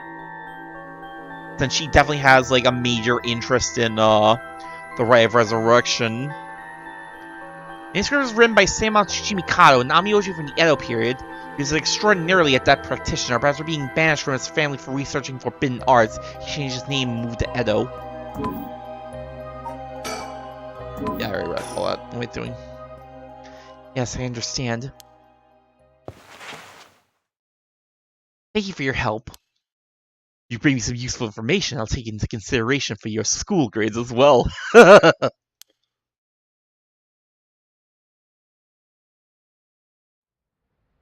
Sakazaki, 1 PM. Yo, imagine getting the power to kill people and being like, I gotta know everything about this so I can get an A+ in my history grades. You learned a lot. So to sum it up, there's a tragic incident with people cursing each other for the Rite of Resurrection in the Edo period as well. The Record of Fate's Yin Scroll may have info we want, since it details how to stop the rite. I think that's about it. Right. If we could just find the Yin Scroll, we might be able to learn how to sell this situation. Even Mr. Araishi didn't have any leads on where it is. How do we start looking for it? Someone involved in this now must have some connection to it, I think. I have a feeling the mastermind who awakened the curse is involved too. Right.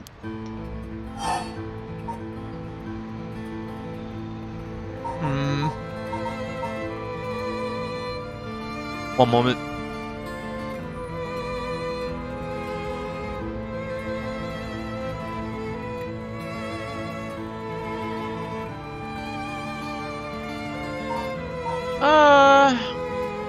What now? So, Mio, what are we going to do next? Good question. Maybe best to give the information we just learned to Inspector Tsutsumi. Got a pretty big clue from hearing about the Record of Fate's Yin Scroll. Mr. Tsutsumi might know more about it. Should we go back to school then? Yeah, that's our point of contact after all. Oh, that reminds me, Mio. You know it's nearby here, don't you? Hmm? No, you mean where Michio... Yeah, where it happened. I was going there every day to leave flowers.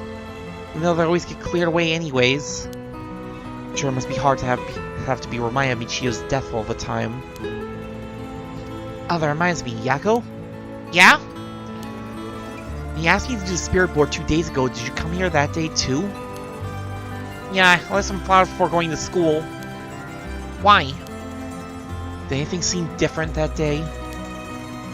What's this all of a sudden? Though, now that you mention it, that day I suddenly felt lightheaded and ended up passing out for a little bit. But I came to right away and felt fine, so I didn't think anything of it. I see. That's all I was wondering about. Thanks. What are you thinking, Neo? Where's behind that voice that gave Mr. Sylvierchii the record of fates? That must be the mastermind, don't you think? Yeah, he said it sounded like it belonged to a woman. Whoever it is, I bet they're scary. Huh? You don't sound like the Yako I know. Now let's catch him and make him spill the beans. I thought you say something like that. Really?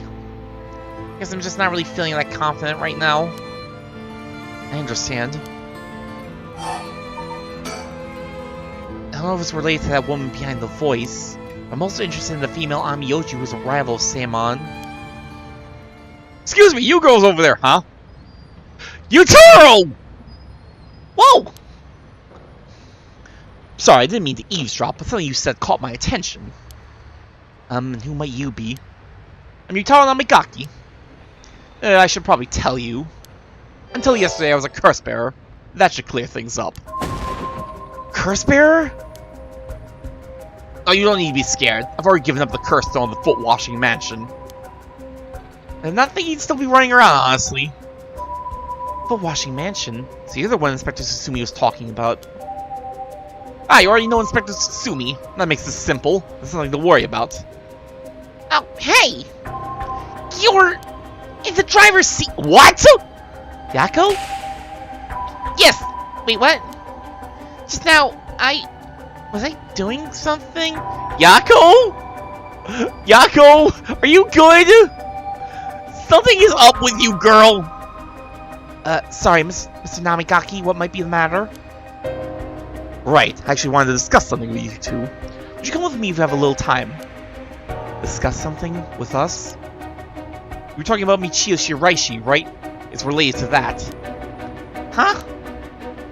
I'm sure you'd learn a few things yourself.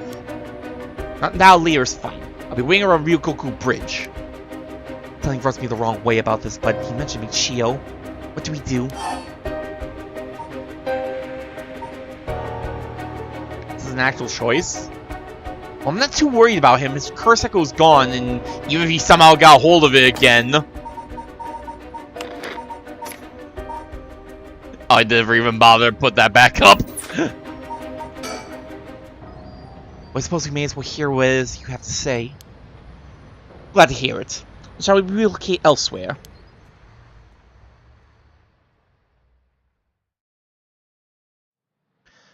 Sakazaki, 1 p.m. This is gonna be like another like right choice, wrong choice, because we haven't actually had one of those in a long time. I think Yako was also like the last. I think the last time we had like a choice where like we could have gotten it wrong and got a game over was with Yako all the way back at the school. So, what do you want to discuss with me? Let's see, how do I put this? I'll tell you straight. I want you to use your curse stones to bring Michio Sylvierchii back from the dead. Ah, I don't like that! What? Why I was pursuing the Ray of Resurrection in the first place. What? Unfortunately, I had to give up my curse stone before I could succeed. But you two are curse bearers with some kind of connection to her. Which means this is the perfect opportunity for me to ask you for this. Well, I'm sorry, this is all so sudden. I still don't understand why you would want this. What exactly is your relationship with Michio? Well, we met briefly once. It was so sad to hear the news of her death the other day. Right. Well, it'd be great if we could bring Michio back. We've already decided not to use the Ray of Resurrection. Is that so? Seems, however, that we share a goal. I wouldn't mind collecting the soul dregs for you. You gave me your curse stone, you know. No! We'll have to decline that as well. The goal is to stop this curse. I see. Well, that's too bad. I suppose I have to give up on the curse stones. Thank you for your understanding. Where'd you go, Yako? Yako, where'd you go? Phew. I thought it was a little suspicious, but he left without making a fuss. Why does he want to bring Michio back? Huh? Yako? Uh-oh. Did she go off somewhere where we were talking? Yako, what are you thinking? Is she possessed? Wait, weren't we at Candy Shop Sonoya at 8 AM with Yako? I was thinking, I meant to like go like check up on that, see if there was any clues about that, but finally caught up to you. I don't know if you noticed me following you or not, but leading me to a secluded place, you've got guts. Sorry, I'll be taking your curse stone. If you hand it over, I'll have to take it by force. Stop doing the stupid pose! You don't even have powers right now! What? She's possessed! Why? Are you... No, no, no! She's here again! I don't understand! Huh? Wait! It was just an accident! I swear! I didn't mean to! That's why I was trying to bring you back!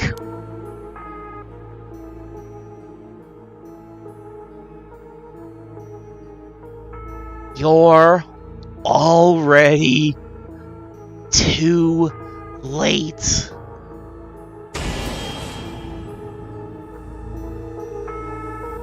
What?!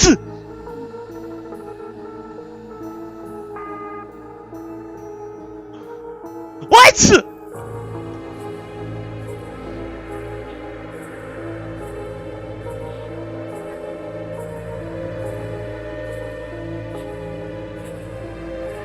Why are we rolling the credits?!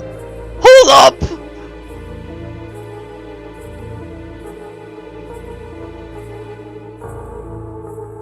I'm not touching anything, by the way. My hands are off the controls right now.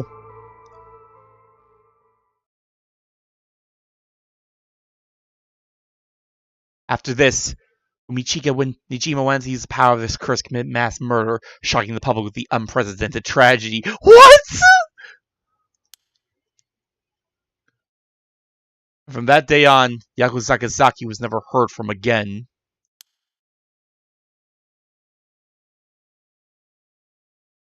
Ending 1, Michio's Grudge.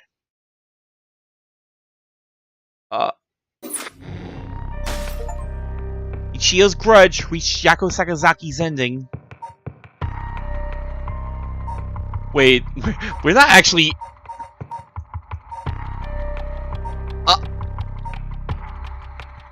No, this isn't the end of the... We're not reaching the end of the game. We're not getting that close to, like, actually finishing this game. We're not finishing this today, are we?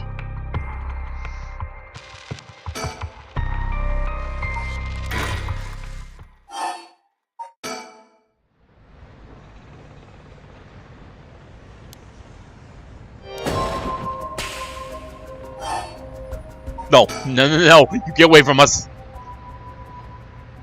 Sorry, but there's something we've got to take care of. We'll have to pass.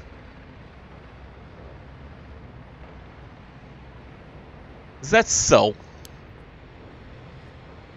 Well, that's too bad. I'm in no rush. I'll be waiting at Ryogoku Bridge if you change your minds. Yeah, get us out of here. Why? So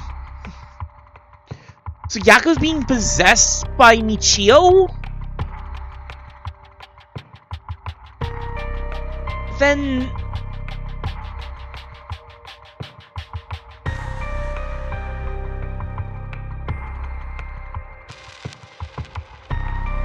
was a very abrupt ending. That was incredibly abrupt.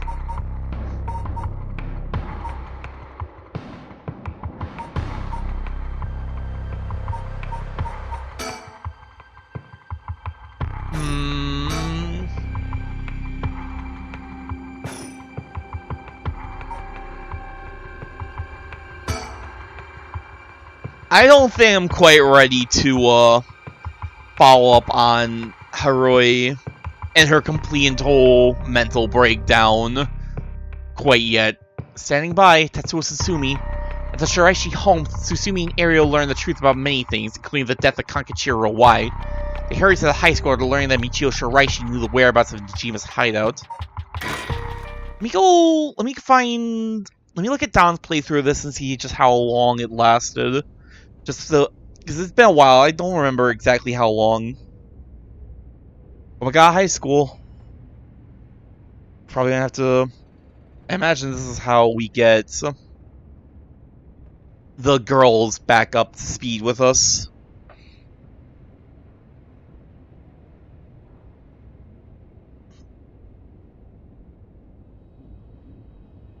Let's see, first couple of streams of Don's were about 3 hours long.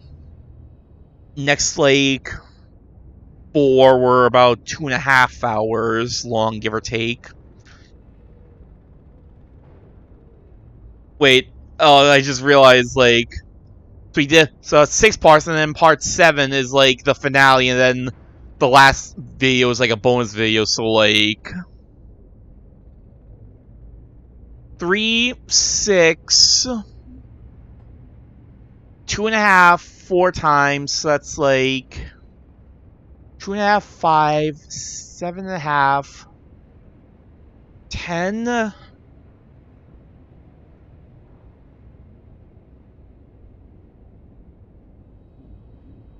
It's like 10 hour, it's like 10 plus 6, and then another 10 plus 6 is 16, so another 4.5 is like... So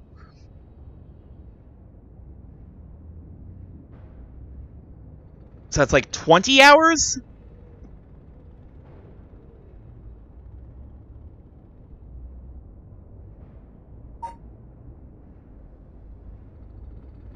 I don't have a really fast way to pull up my Steam right now, do I? How long have I been playing this game exactly? I might actually be a lot closer to the end than I thought, huh?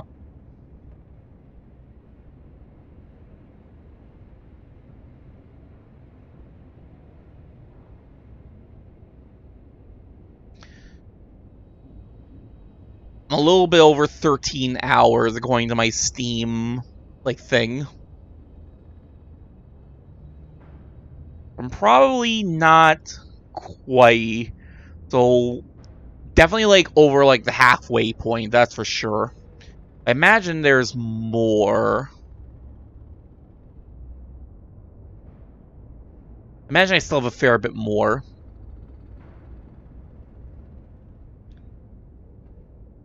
Boss! I just talked to the Sumida police. Oh, what now? Found an abandoned van in the Chiba Mountains that looked like it had been in an accident. They couldn't lift any fingerprints from it, but they found blood splatters on the front. Guess what? The blood's a perfect match for Michio's. Oh. So it must be the van that hit Michio. You got it! It's all thanks to Ushimi that we were able to find that out. License plates have been removed, though, and they even scraped all the vehicle identification number. It'll take a while to identify the owner. Now they're trying to figure out if the van was sighted anywhere between the scene of the crime and where it was dumped. Got it. Thanks for the report. We still can't rule out the possibility that Michio did commit suicide. She was so young, and all the adults in her life did was push her around.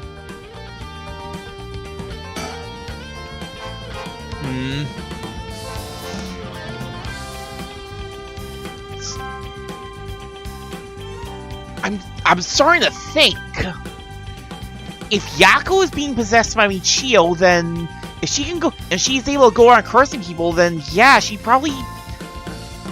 I'm really beginning to think that, yeah, Michio is a curse bearer and she has the Taiko Sugaru.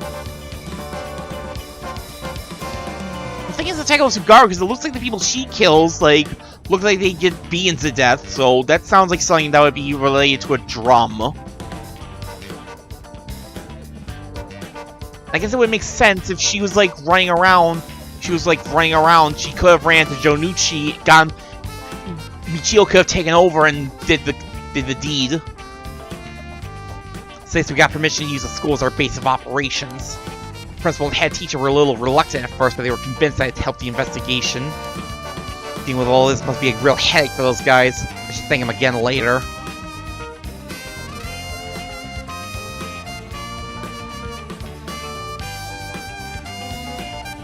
Bird! Mockingbird number 15! Number 15, Quackitude!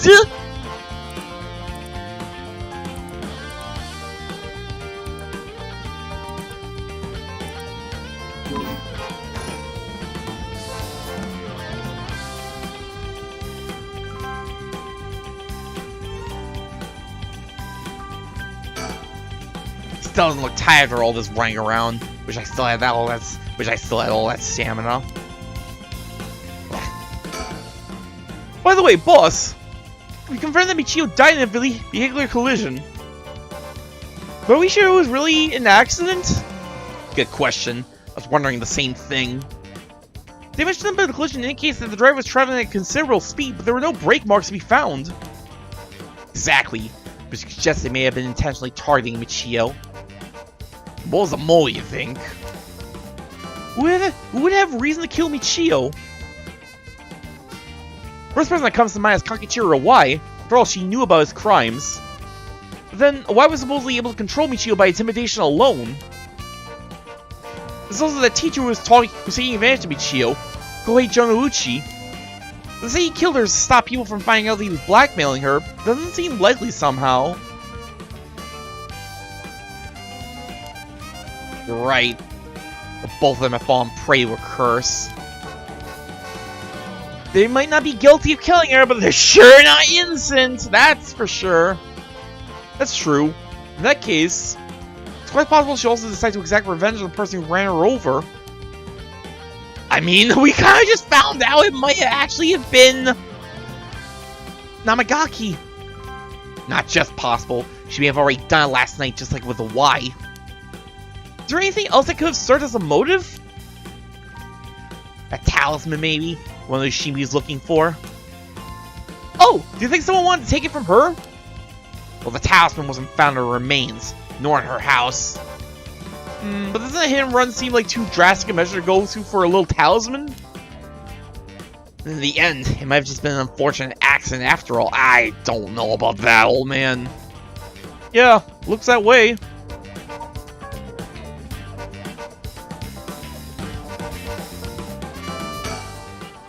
By the way, what we need now is a testimony from Michio herself. With a bit of luck, we may be able to ask what happened during the clash ourselves. Crash. Blah. I swear I know how to read. Yeah, I can't wrap my head around that particular development. So my doubts that'll be so easy. By the way, we won't be able to do this unless Mio and Yaku turn up. I'd rather have them come sooner rather than later, but I guess we just have to wait. Shall we head inside? Alright then. They're not showing up yet? Oh hey, Area, I wanted to ask you something. Aye aye, boss! Jeez, you're an eager beaver. I haven't even said what it was yet. Right, well what is it then? Can't remember what you had for dinner last night? Looks like that agent over there is having some trouble with his pen. If you've got a spare, go lend it to him. Agent? Huh? And for the record, I had Katsudan last night. Don't you worry about me going senile just yet. I know I look like a genius, but I didn't think it came across as the type to carry spare pens on my person. You a genius? You're dreaming. But this pen just stopped working. You can get it going again with a bit of nail polish remover. What? Nail polish remover? Yeah, you know, when you use to remove nail polish? Never used it before? I am a man. Do I look like I would've? Don't make me sound crazy for not having used this stuff. I bet you have either. Oh no, I've used it alright. Did you know you can remove oil-based ink stains? Which is also why it can be used to fix old dried up pen nibs. Whoever's in there removes ink also doubles as a way to unclog pens. Good to know. Still wouldn't call you a genius, but it's something. This is a very bizarre, like, point to be like, hey, did you know nail polish remover, like, gets rid of ink and be used for pens? You gotta make sure your remover doesn't mix with the ink, though, or it'll ruin it. Doesn't that defeat the purpose? Not to worry, I don't have nail polish remover on me right now anyway. Oh, no problem then. That doesn't fix anything! Long story short, I don't have a spare pen. Jeez, alright, I'll let him know. Boss, I thought we were going away from Mio in the school? That was a very bizarre time to have, like, hey, you should use nail polish. Hey, did you know this, like, fancy life hack for, like, pens?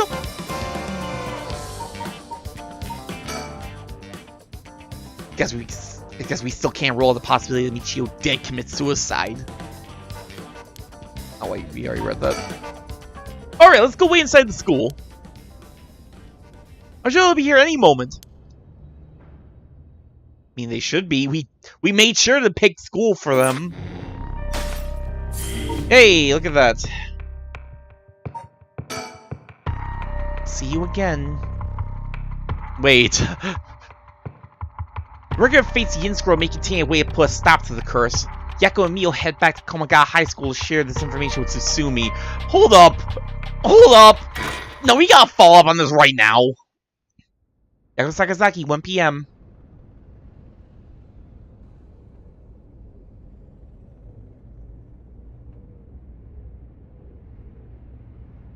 Ain't that interesting? Regular Fate's Yin Scroll, huh? Well done, you two. That's a good info you got from that teacher. Thank you. Good job, boss. Operation Schoolgirl was a success. Ariel, stop making things sound weird. Anyone would sure we found Michio Shiraishi's house. Yes, please. Yes! Man named the Y. Kidnap sacrifices for black magic? Yes, what was the yes for? Michio helped with the kidnapping? Mrs. Jonuchi used that to blackmail her? What are you thinking, Yako? I really want to be in on what you're thinking now, Yako! That reminds me, Mio, was the Western black magic used by Hawaii and Ninjima really just an imitation? Huh? Why are you asking me? Oh, boss said you knew about this sort of thing. Do you not? Well, I mean, I have some knowledge, but... How strange, I don't think I've ever told anyone that. It's okay, Mio, no one's judging you. Right, but it still feels a little weird. Were they not supposed... You are part of paranormal! You are under the tutelage of a dude who runs paranormal affairs! How do people not know about this if they know... Come on! Wait! I don't know... So what's your opinion on as someone familiar with Western black magic? If I could have a look at their grimoire, I could be sure, but... Based on their methods, I'd say they imitated black magic popular around 300 years ago. It was advertised as magic anyone could use and was employed as camouflage to evade witch hunters. Noble because they purposely required living sacrifices to make it difficult to disprove It's noble because they purposely required living sacrifices to make it difficult to disprove its authenticity. Wow, you know so much! I'm impressed! It's only matches with the vibe you've got going on! You look like the sort of person who delves into creepy black magic! God. Poor Mio. What do you mean by that? Don't worry, have some confidence! Stop wearing a pentagram if you don't want people to think you're a weirdo who practices magic! Right? Thanks, I guess. That's a new one. That's a new pose for her. That black magic is just an imitation, so we probably don't have to worry about it. I'm just glad things aren't getting even more confusing than they already are. Ario wasn't even involved in that whole investigation, really, but he's very self-aware. The story has gotten confusing. So we get this record of Fate's Yin scroll, we'll be able to dispel the curse? Yes, the source of this curse is a tragic event called the Honjo incident that dates back to the Edo period. Namioji named Seiman Tsuchimikado said to have recorded a way to deal with the curse. I think there may be a way to dispel the curse. Right, I'll leave how to approach this to you, Mio. I'll check with the Paranormal Affairs Bureau as well, but please make finding a record of Fate's Yin scroll your top priority. Understood. And how do we go about looking for it? It's possible the descendants of Sam might have inherited it, but I don't think they're aware of its existence. It'd be nice if we had a clan crest or something to go off of. Maybe we'll have to ask Paranormal Affairs. Mastermind? Oh, right, about the Mastermind. I had an idea. Huh? What is it? This is about the chairwoman of Hihaku Soaps, isn't it? You mentioned her when you were telling us about that Y person. Yup. Whether the goal is to restore youth or to resurrect someone, she's got her hands all over this. Honestly, I'm still I'm still wondering. I'm kind of leaning towards Yamamori being the possessor of the beckoning lights, but then why just have Takumi like collect the curse stones rather than? Because like the beckoning lights, there was a bizarre like phenomenon when we were following Shogo, like around the time, like just after Yoko died. I'm like, that's probably the beckoning light. He probably saw the beckoning light curse, and he tried drawing attention to it. It just kind of disappeared. Since it appeared with Takumi, that definitely makes me think that that even if he didn't have his own curse stone, maybe the wielder was working with him, or at least cooperating with him somehow, since they appeared about the same time. Which makes me think it is Yamamori, but then again, why have Takumi simply collect the curse stones rather than like use the power to kill people? Unless like, I guess it's possible that like having Takumi like go around doing like the talking is like, I guess the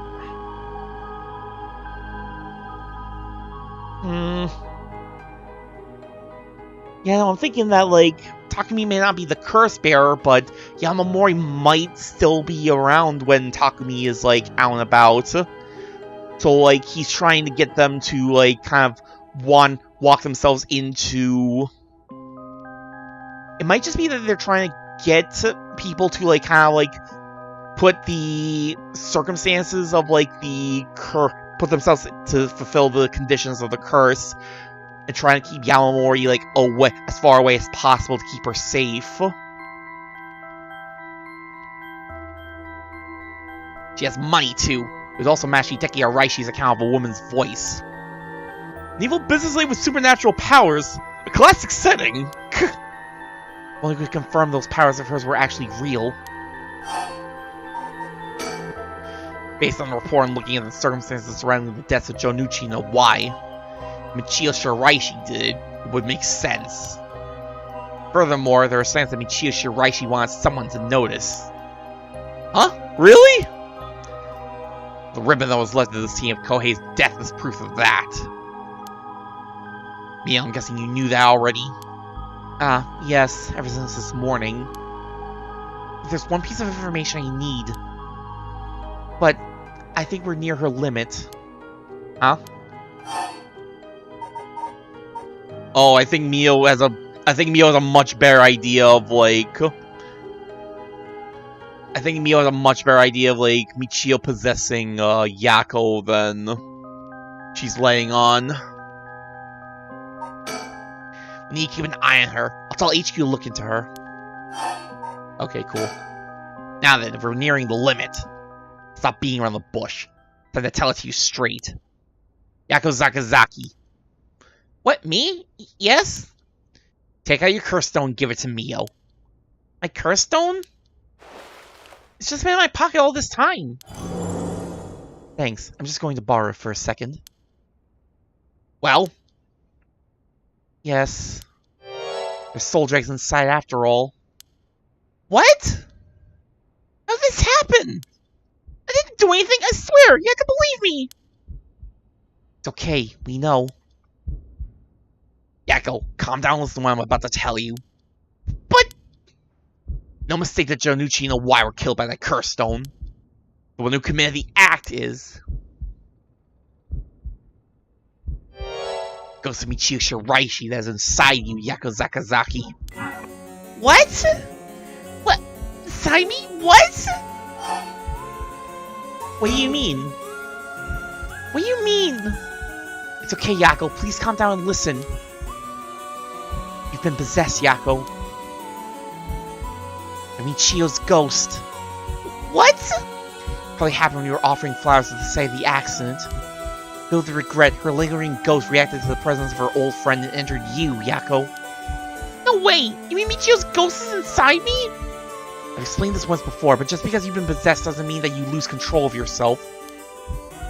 Normally the mind will reject such attempts and do nothing more than affect one's mood or energy levels. Michio had powerful spirits since to begin with. Because she was your friend, your mind was open to accepting Michio's spirit. For those reasons, your minds merged without any issue. It's going to be difficult to separate her from you at this point. Which also means it will be difficult to guide her spirit to the afterlife. No, wait, we've merged? You and Michio's minds are... But I don't feel different at all. I mean, I'm me, I think. That's because after she merged with you, Michio started to believe she was you as well. As a ghost possessing you, she's not fully conscious, only really a jumble of vague memories. So that... Oh yeah, I guess that... Yeah, no, she would be found dead, but she's still running around because she's possessing her. Yeah, okay. So there are traces of her consciousness and memories as Michio Shiraishi. You've been acting a little different from usual. You also sometimes react when coming into contact with things with a powerful influence. Really? That having been said, if you don't have a proper understanding of the regrets Michio Shiraishi had when she died and why, it would be difficult to separate it from you. That's why I didn't say anything. I'm sorry. If I carelessly provoked her ghost, it could have risked causing her to dig even deeper into your mind. Oh no.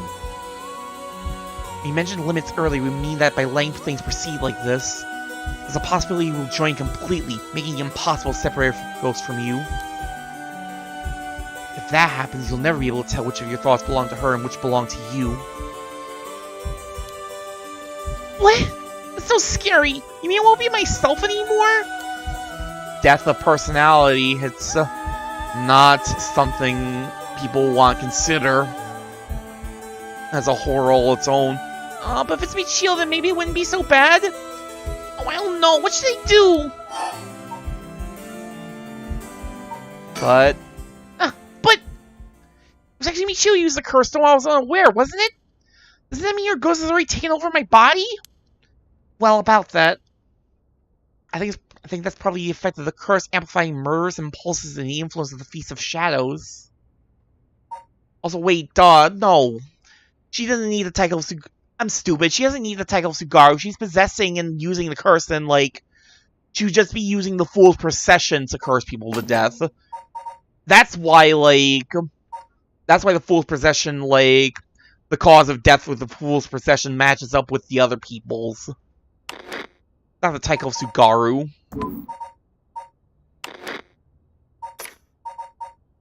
So then where's the title of Sugaru?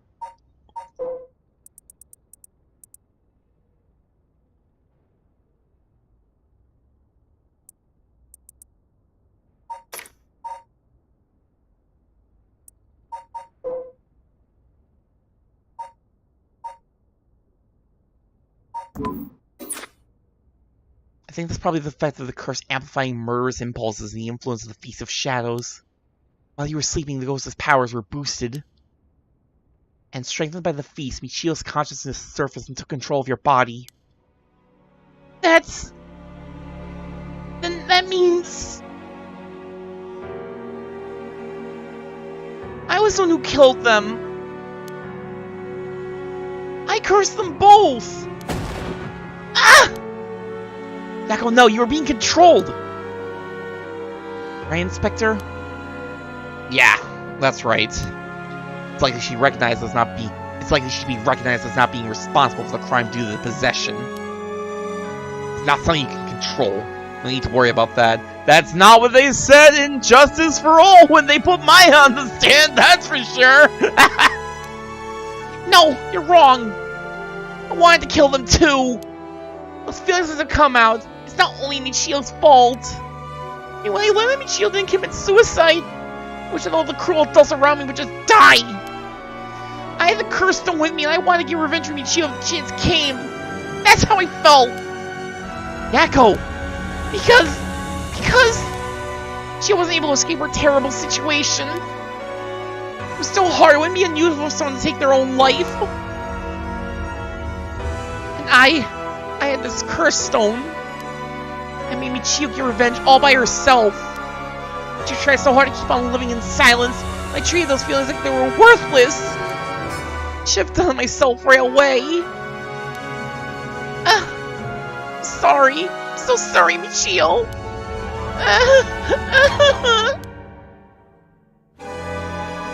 That's why I killed them.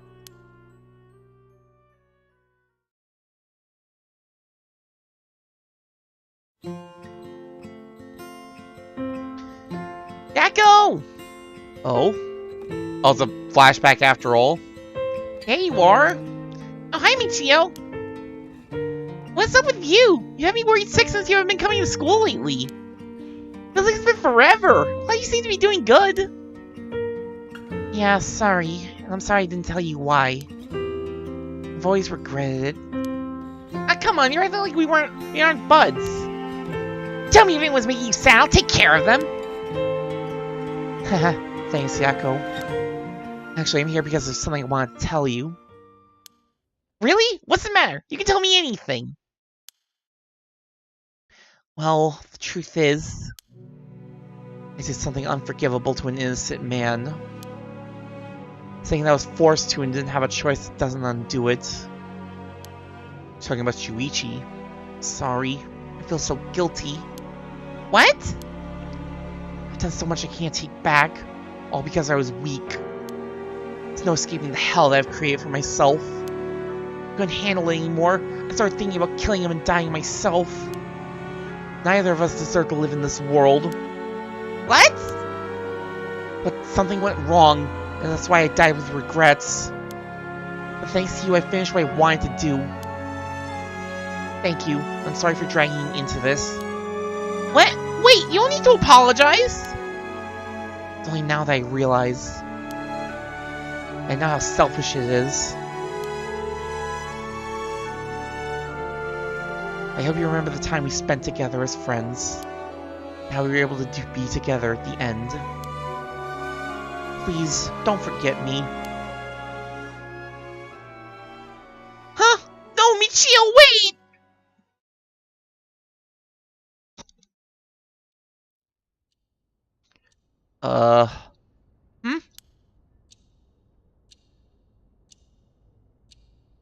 Was she talking about Shuichi, or... Huh? You're awake? You feel okay?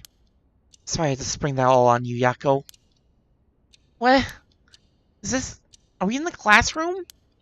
Huh? Was I dreaming? Sorry, rushes along while you're still gathering your feelings, but... You need to hear what Michio Shiraishi has to say. Now! Right. And so after considering what to do... It is true that Michio's consciousness is mixed with yours. But if I summon her ghost, we may be able to establish some communication. Oh, I understand. Oh, we're doing this again. So you thought to use the spirit board again? Yep, I have a hunch. I think the spirit we called last time may have actually been Michio herself. Really? You think? That her spirit has been close to you ever since then. Then let's do it. I think we should. I want to hear from her. Very well. I have no idea if this will work during daytime. But let's give it a try. Are you ready? Are we ready? Sorry, I need a little time. That's okay. Let me know when you're ready.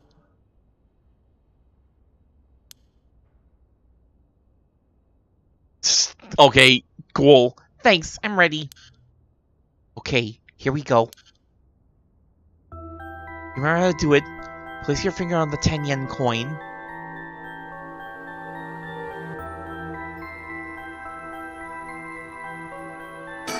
Okay, you actually have to do it like that.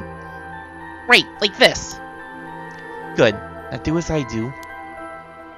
Oh, Spectre of the Spirit Board, please visit us. Oh, Spectre of the Spirit Board, please visit us. Please tell us if you are there.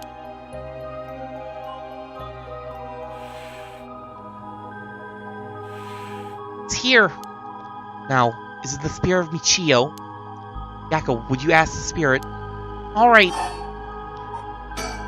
Oh, Spectre of the Spirit Board, are you the spirit of Michio Shiraishi? Well, clear, pretty clear yes. Ah, said yes! Don't be so sure. Some spirits like to play tricks. Can you try asking a question only Michio would know the answer to? Wait, so if it was... No, but hold up. When we asked, like... I guess it could have been possessing her, like, the first time. Because, like, I remember when we asked about, like... if they knew Yakko's name, it seemed to hesitate and then just didn't know. I wonder if that was just the spirit's way of being like, Yeah, there's two of you in there, so that's a weird question. which only Michio know the answer to. Let's see, then... Oh, Spectre of the Spirit Board. How much did the ribbon I bought with Michio cost?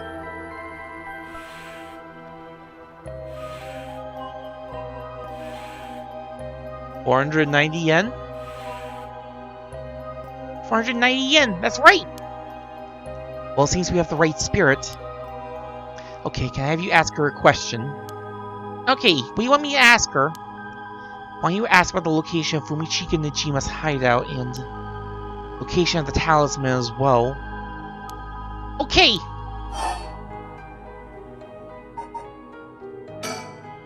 Oh, Spectre of the Spirit Board, please tell me the location of Fumichika Nijima's hideout.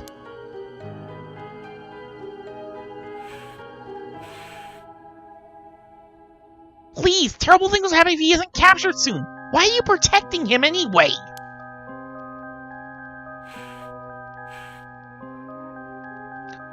Sure, it's painful to try and remember, but you're the only one who can help us, Michio.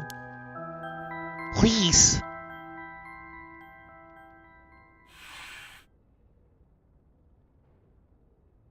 Moved. This is an address. She's giving us the address. Amazing! Thank you, Michio. Well, let's have it. Okay, I have the address. Thank you.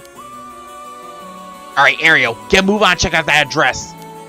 Yes, sir! I'll contact HQ and secure a simultaneous house search and sweep of the area. Just hope the information is accurate. No, it is.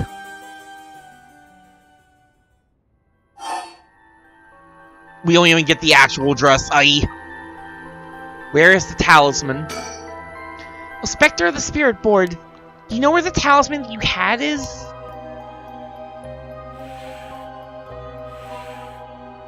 Does know. Maybe we can find a way to narrow it down. I'll try asking. Oh, Spectre of the Spirit Board, did you carry around the talisman with you at all times? Okay. So she did carry it with her. Then, did you have it with you when you had your accident? Still had it. Huh? She had it with her! But there was nothing resembling a talisman the Argos left behind at the scene.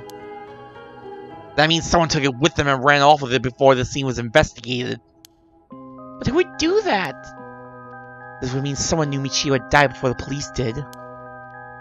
First person to discover and report was the caretaker of the apartment building next door. Should we check with them? Let's see. The other possibility I can think of is... perpetrator of the hit and run? It was a hit and run! Wouldn't they have run away? It might be possible they came back, driven by fear or something else. Even if so, they didn't report and went through her belongings. To only take that talisman? Seems hard to believe. Unless they were after the talisman from the very beginning. How likely is that? This talisman really is so special. Ariel mentioned the same thing, but to run someone over just to take something from them? Possibly just picked up the talisman after hitting her for no particular reason. Either way, if it really was a hit and run, then I hope they get caught. Oh, wait. Either way, if it really was a hit and run, then I hope they get caught. It's possible she remembers something after seeing that picture of the car. Then, shall we try asking? I'll try. Well, we kinda know the answer to this one, don't we? Oh, Spectre of the Spirit Board. Do you know who was behind the hit and run?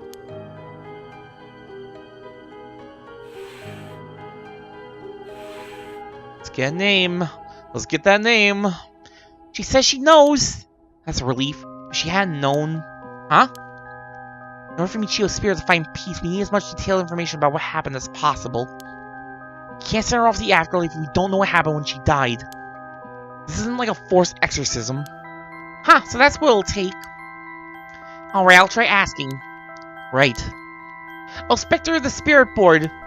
Who was the one who ran you over?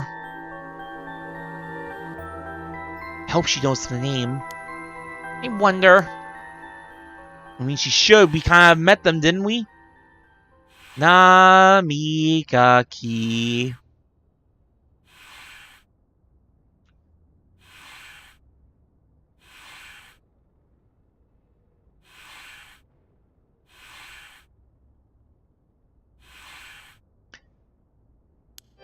Huh? Namigaki? What? You mean Yutaro Namigaki? You two know him? We talked to him after we left the cafe. He used to be a curse bearer, right? I see. So that's why Yako had that reaction when she saw him. What? Come to think of it, that guy said he wanted to talk about Michio. What? The hell's he playing without his curse stone? He said he'd be waiting near Ryogoku Bridge. Got it. I'll join you there once we're done. He's the bastard who killed Michio? Yako. This should be enough information. We can release Michio from her suffering now. Let's do it. Alright.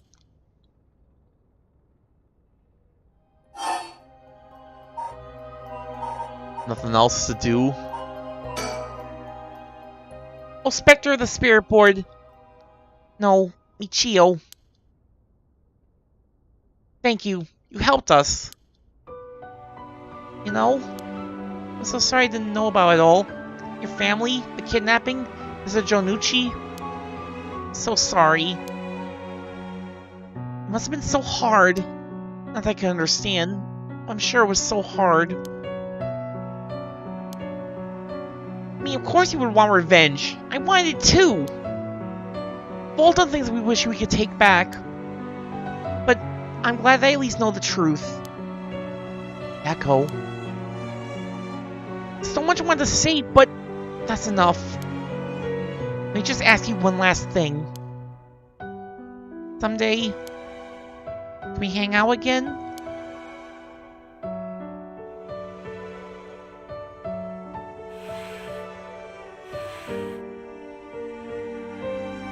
You mean it?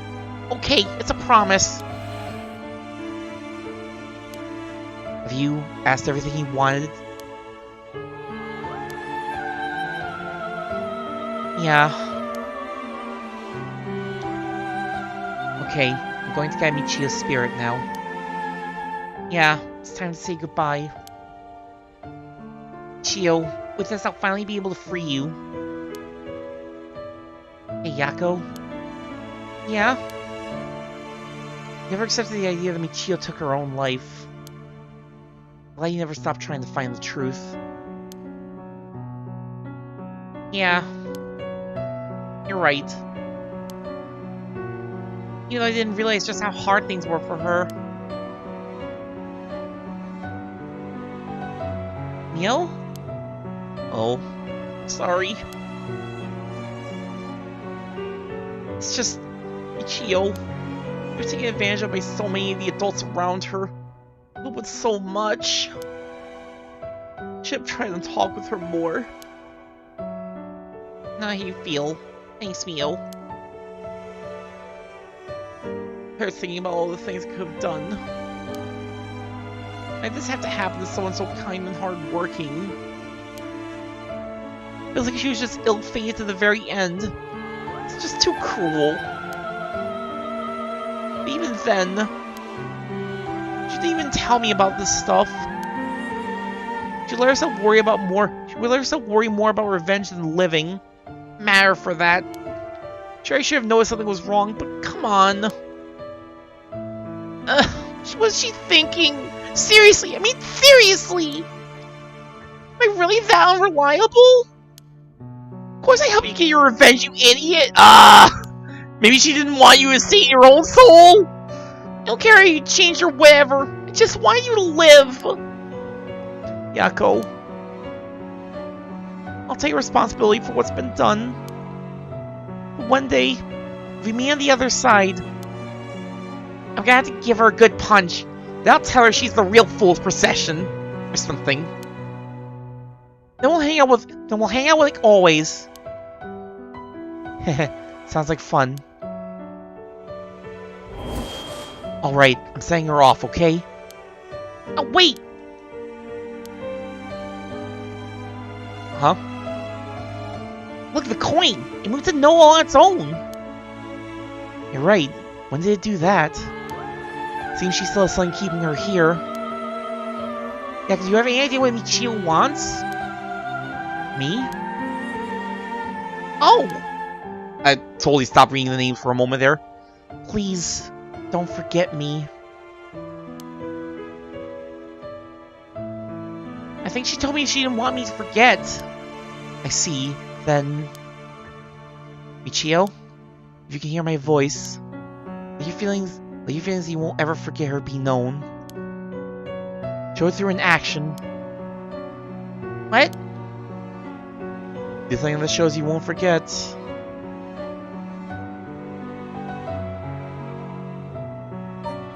Wait!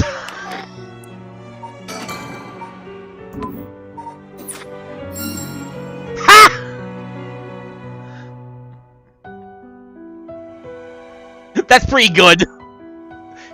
Thank you. That's why they give you a manual save, even though it's completely useless. Because they auto-save you all the time. That's funny. Thank you. Though, I don't really want you to punch me. So live a long life, okay? See you later.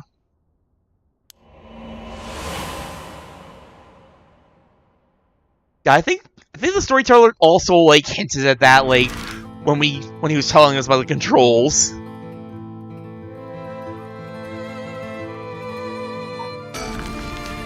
Alright, let's deal with Namigaki now!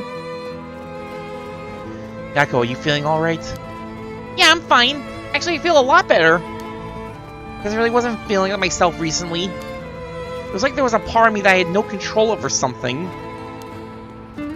Yeah, I think you're back to your normal self now. I'm glad there weren't any problems. I wonder if Michio was able to find peace. No, she did. You don't have to worry about that. Seems that her regret was not being able to tell you what was going on and growing apart from you. Well, I guess I can forgive her for that. But there's still something bothering me. Really? Yeah, I wonder what this feeling is. It's like there's a piece of her that hasn't left yet. It may be an after effect. Maybe because you gave your stone to Chief Inspector Satsumi? Yeah, having a curse stone shouldn't have any effect on your body. But dealing with 4 curses sounds like a lot of stress. Good work, Chief! Sounds like a completely different person all of a sudden. Are you really sure about this? Having us arrest you once this is all over? Oh, come on, really? You might be able to get your case treated as just an accident. It's fine. Treat me the same as someone who used a curse stone to kill someone. If anything, I should be thanking you for letting me go free until this is all over. So thanks, Chief.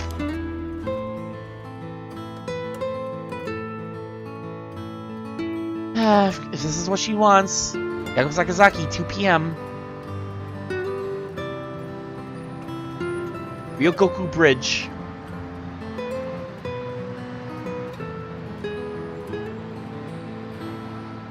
Whoa, whoa, you didn't say anything about bringing the police!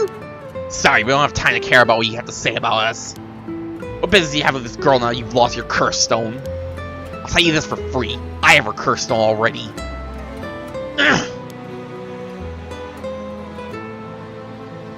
Hey!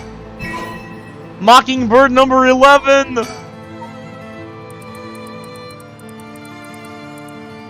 Crane stem! Yo, he's got the Joro hat! He's got the Joro hat! Also, I wonder if... No, it didn't update yet, huh?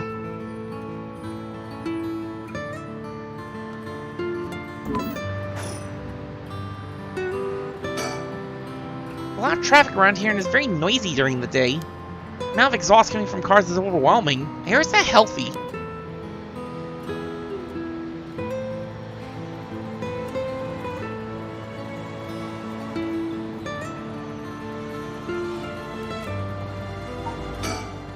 This is the bastard who ran over Michio and drove away? If that's true, then why is he... You should let him take care of this. Tower's visibly shaken. Must mean there's some reason he doesn't want the cops around. He knows he's a piece of shit who's gonna get arrested? She makes some weird jokes sometimes, but still, it's reassuring to have a veteran policeman with us. What weird jokes, huh? Excuse? I don't have any ill intentions. I want to tell you that. I want to help if you intend to resurrect Michio Shiraishi. That was my intention from the beginning when I received my curse stone. And that's why I took your curse stone. Man, can't be too careful. Besides, what connection do you have to Michio Shiraishi? We, met once. I was so sad to hear the news of her death the other day. Uh-huh. Met once? I see. Well, I'm sure it must have been painful for you, but... You think bringing back the dead will erase the fact that you hair with your car? What? Sure, I have no idea what you're talking about. Oh my god, you just stop! Just stop, dude! You are such a bold-faced lie. This Joker here, literally, like... He's literally told, like, hey, if you're lying, I can kill you. I have that power. He kept doing it anyway. Well, leave this to me, okay? Don't know, I'll tell you. And you'll let me ask you some questions in return. Did you just get your license recently? Found bloodstains on it, you see. It's only a matter of time before we find who the owner is. What's that supposed to mean? Why don't you tell me a little bit more about your relationship with Michio Shiraishi? Not only that, you killed someone with your curse stone, didn't you? Stop! Stay away from me!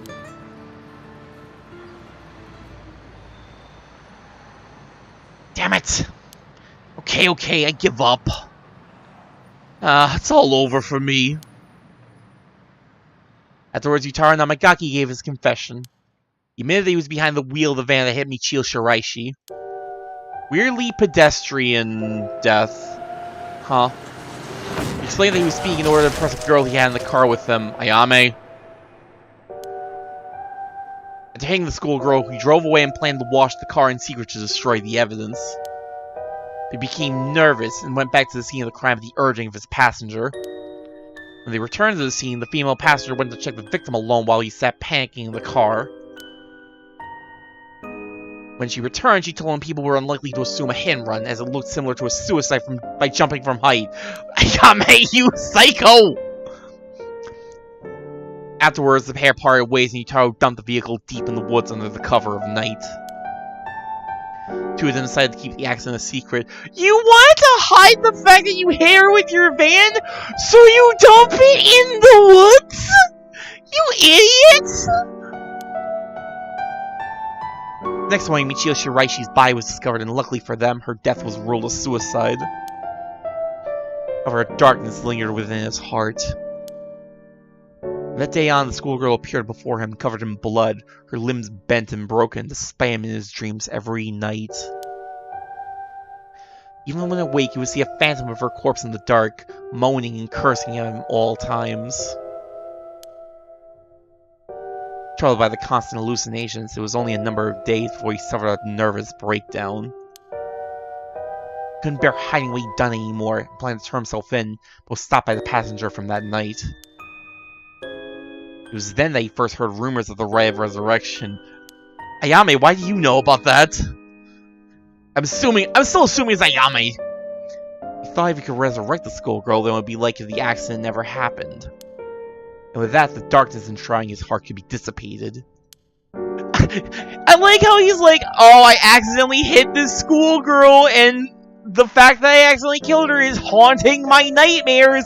I'm just going to intentionally murder more people to erase this one accidental death. My god, dude. I guess that also kind of explains why he tries to like get people on board with him first. He wants other people to do the dirty work for him. Then on, he searched the areas associated with the 7 mysteries of Honjo every night. God, still a waste. He had like one of the more powerful curses, and he literally just refused to use it because of like his misguided conscience. Blah. And then he searched the areas associated with the 7 mysteries of Honjo every night. He received the curse of the foot-washing mansion as a result. I see. That's right, I'm not Batman. I wanted to turn myself in. It was that girl who tempted me. Okay, calm down and listen, son. I don't think you've done anything wrong. What would these girls think if they saw you run over that poor girl? Something I want to know. You know anything about Talisman that Michio should have had on her at the time of that accident? Talisman? What are you talking about? So you don't know anything. In that case, what about that woman who was with you? Can you ask her? Oh, that's right. Everything is her fault in the first place. Well, that may not be exactly wrong. I was riding past her in a car involved in involuntary vehicular manslaughter as a crime in and of itself. According to your statement, she neglected her duty to seek aid and instigated you to neglect your duty to report the accident. That is like... I was gonna say guilt by association, but I want to say that goes a little beyond guilt by association. If she took an article from the scene, she'd also be charged with theft. Tell me who she is. You have no intent of hiding anything anymore, do you? Yes, that's right. It's her fault. Do you well? Do what you want with her. It's time for her to face what she's done. Yup. Her name is Ayane Tono. She's an art student I met in town. What? An art student named Ayane Tono? Whoa, are you absolutely sure of that? The point where they're being lying to you now. What, do you know her or something? She may look nice, but she's rotten on the inside. I'd like to meet the parents who raised someone like that. Shut up! Yup, there it is! There it is! It comes out! What's wrong, Inspector Tsutsumi? You drenched in sweat. Ah! No! Wait! Damn it! Why? How can this happen? Listen up, I'm taking this one with you down to the station for more questioning. You guys with the record of Fate's Yen Scroll. Got that? Okay, we will. Come with me! Whoa!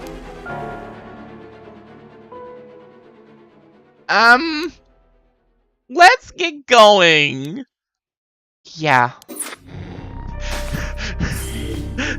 Man is going to get decked. For the first... Oh, man. I wonder if we're gonna actually have the smallest amount of reason to have the smallest amount of sympathy for Namagaki when he gets rocked for what he said.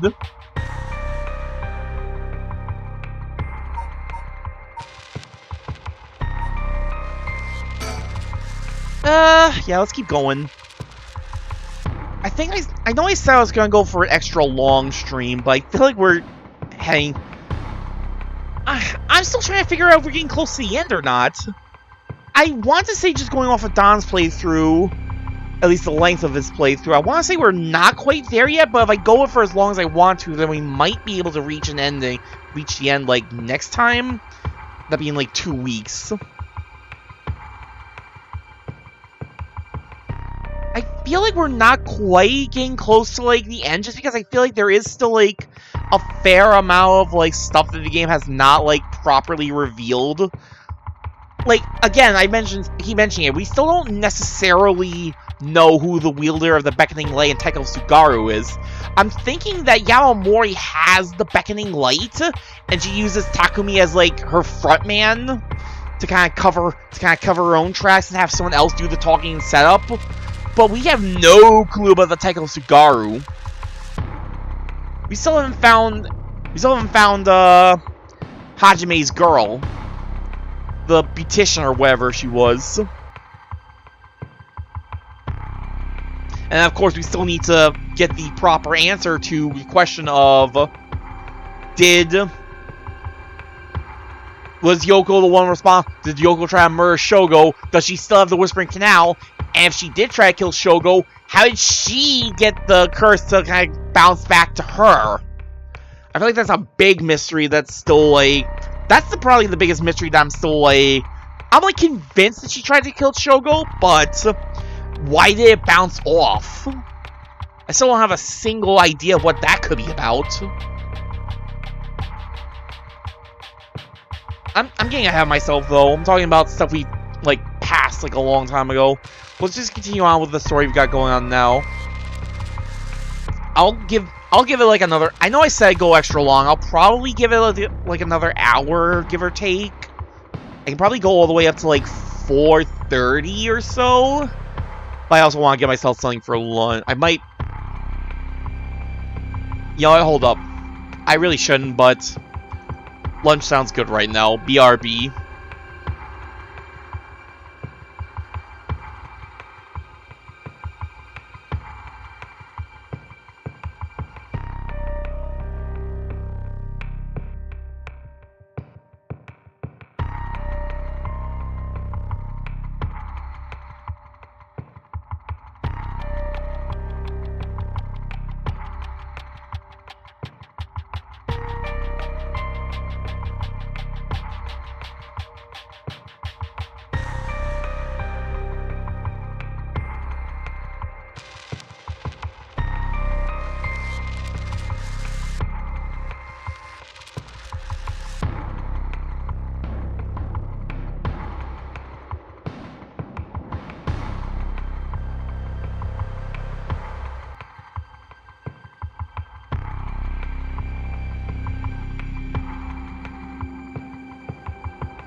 Hello, I'm back. I hope the stream did not die while I used the microwave to heat up something for lunch.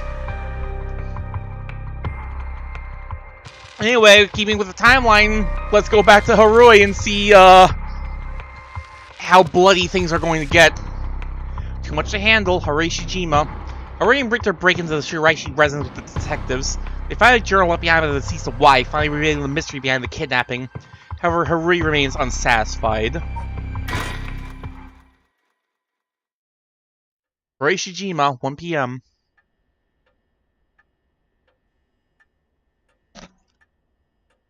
Shijima Mansion reception room. In further news, today the body of an adult male was discovered in the residence of one Tokushi Raishi around noon. Now, they already found the wise body.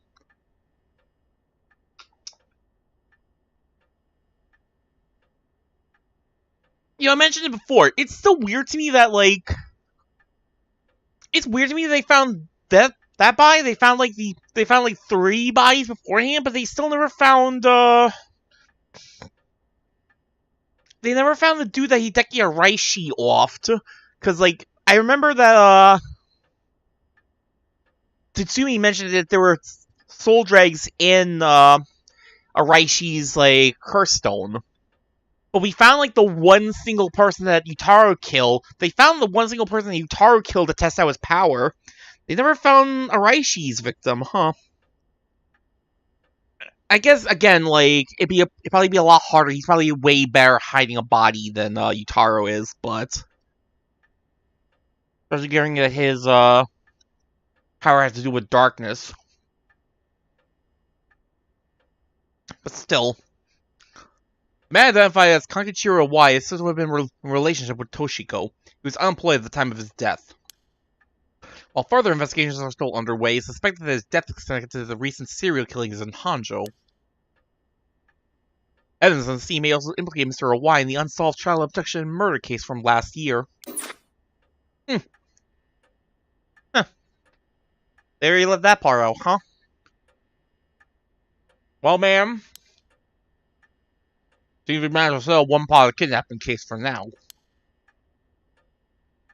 Let's begin discussing our next steps. Right.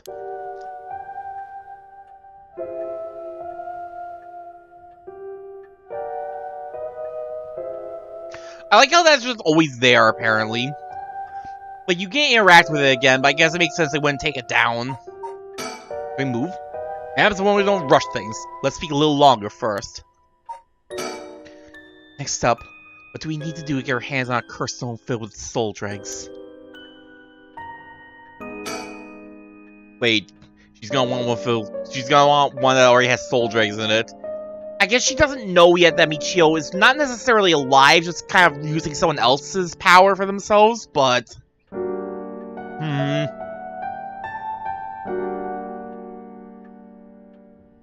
wonder what kind of music Richter is into. I imagine he likes English songs. He looks like the type who would enjoy the Beatles or something like that.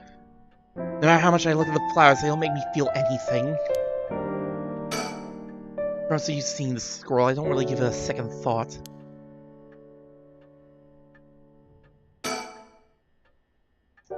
I suppose I should offer him some tea, but I don't really feel like it.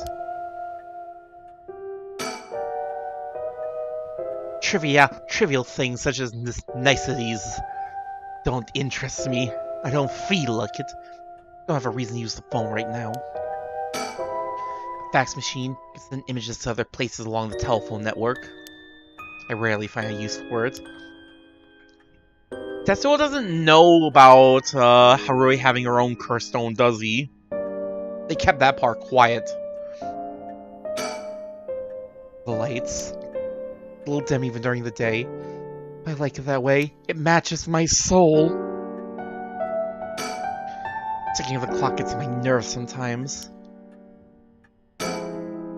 Stop watching the news. It's too much fluff. Wish they'd cut out the pointless stories and just report on what's important.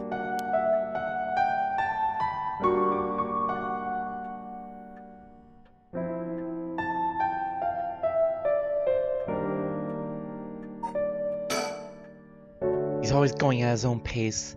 He's rather fascinating. Tell me more about yourself, Richter. Yes?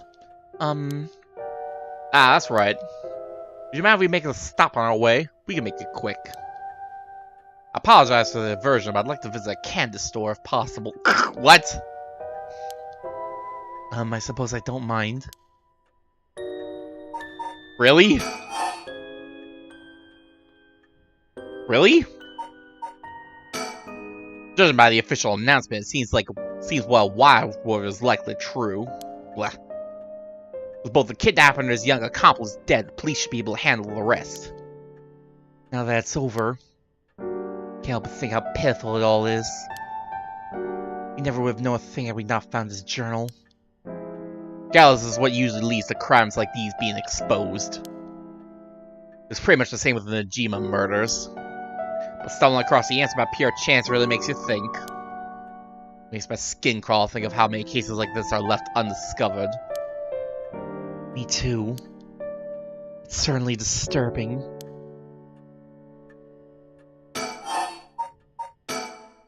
Well, with the kidnapping case all wrapped up, we can focus our efforts on obtaining the Ray of Resurrection, yes?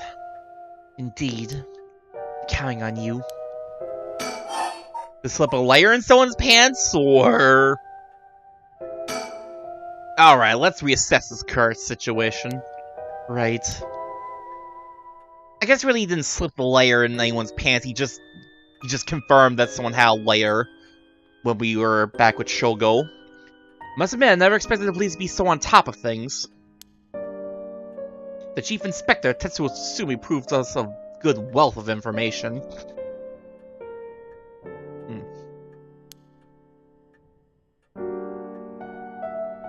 Sorry, give me a moment to eat. We're very professional on this channel.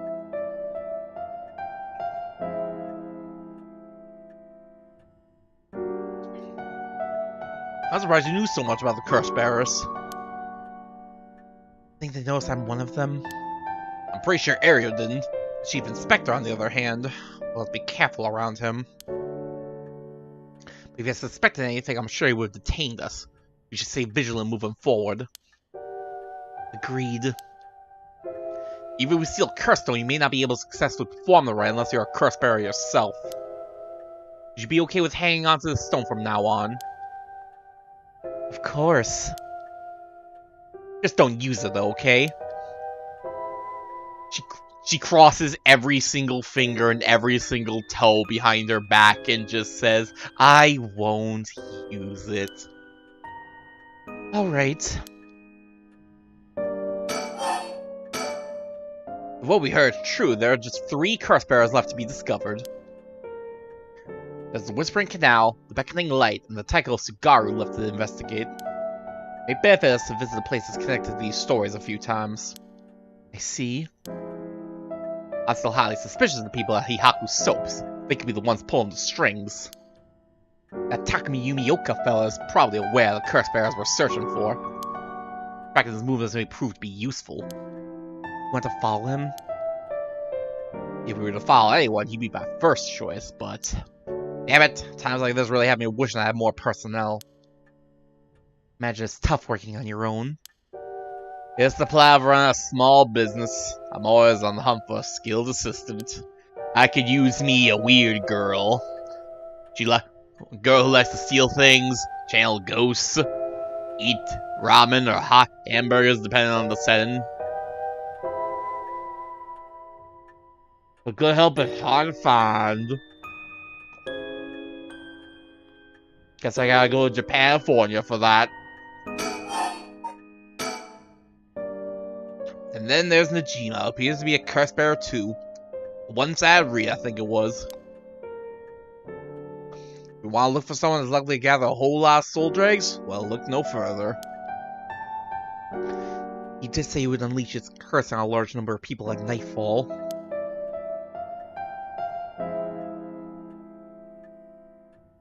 If he gets a chance to, the chief inspector manages to track down Michio, then, well... there's a chance he'll manage to apprehend the chief before he gets up to no good. Why did you tell the chief inspector about the safe house? He hadn't had that lead. It was written in Wise memoirs. It was just a matter of time till he found out. Besides, we're talking about a massacre here. Can't just turn a blind eye. What different is it from any other curse bearer collecting soul dregs?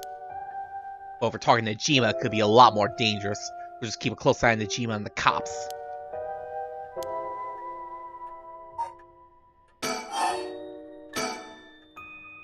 What about that girl from before?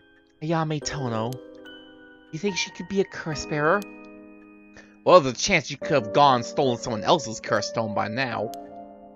That's possible too, but... We haven't been to Midoricho Park yet, the place connected to the Taiko of Sugaru. Oh, right, that's close to where she lives. But if she was a curse bearer this entire time, she could have lied. It's possible. We're really getting onto the idea that maybe Ayame actually is the wielder of the Taiko of Sugaru, after all. It'll make her a brilliant actress to boot. The idea's got me itching to investigate her again.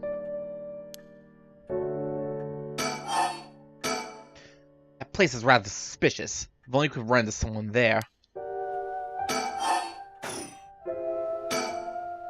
Next up, what do we need to do to get our hands on a curse stone filled with soul dregs?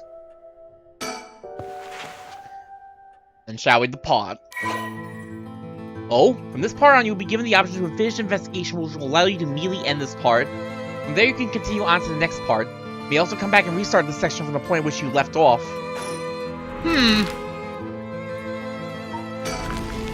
Alright, let's have that candy shop first since you want to so bad.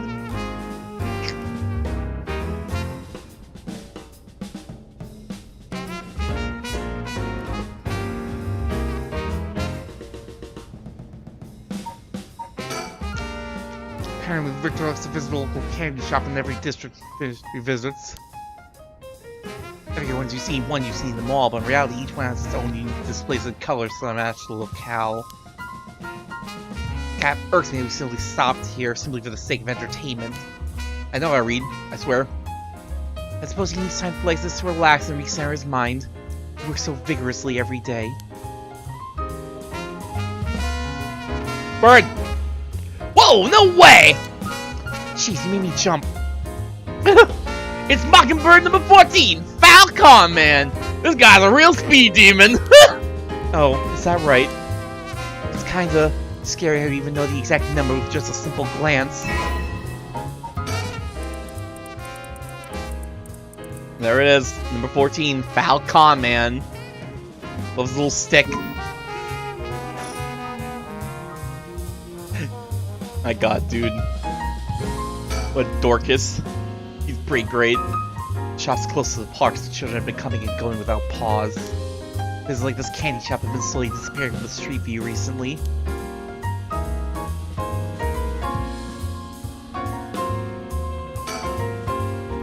Sonoya. Children seem pretty fond of this place. Looks comparatively new. It must have had renovations done not long ago.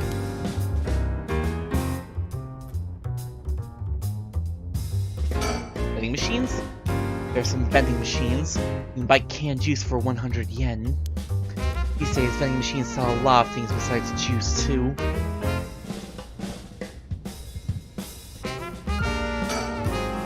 He's up in front of the kids to participate in the raffle. It's weird seeing an adult his age enjoying himself so much at a candy store. Oh, since he didn't win anything, apparently or even the kids are laughing at him.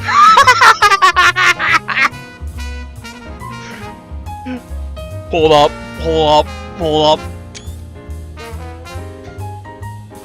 God, I've been meaning to take a picture of that stupid "you can't escape the voice of my feet" line from way back at like part 2.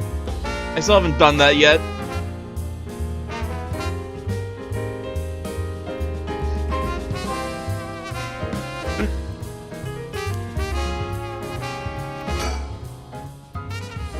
Alright, ma'am. Should we go for Monjayaki or something? That's sweet of you, but I'm not hungry right now. That's too bad. I haven't had great luck with this Mockingbird raffle. This is the lottery! Oh crap, you need to actually win a lottery? Would you mind if I try a few more times? Apparently most of these are just replicas of the real deal, but even so they're well worth the price. Some of the kids were saying they managed to snatch some real rare finds in this lottery. Go ahead, don't buy them all now. In front of the kids participating in the raffle. Oh, look at his smile. Must have won something. How nice. Hot damn! It's Mockingbird number 10! Mockingbird Collector, collect 10 Mockingbird stickers. Cacophony! He's a nihilist, but he gets the job done! Nihilist? Excuse me? Why are these birds nihilists? Oh, well, you seem pretty happy. Okay, maybe it wasn't as involved as I thought it was going to be. Number 10, Cacophony. What other birds are we missing? Because we're halfway done now. Approach the net. Bomb shelf surrounded by darkness. Jackpot. Apparently not the lottery. In the bright garden. Detectives in private eyes. That sounds like something we find with Setsuo.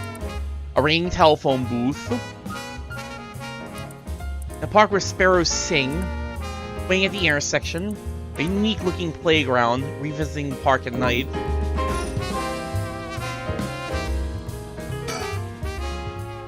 Just let me know when you want to leave, okay? Okay.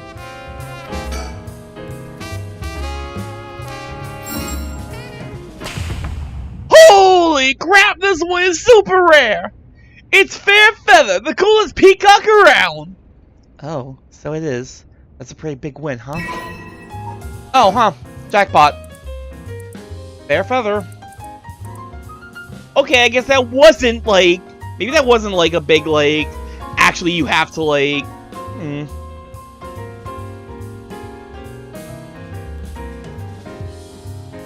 So that was surprisingly simple to get those. And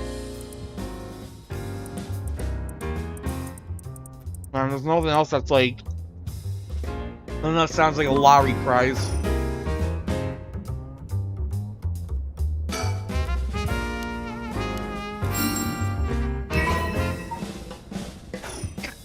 You just get, like, a repeat? Hold up. Hold up. We get 2. Does it specifically say you have 2 of these? No.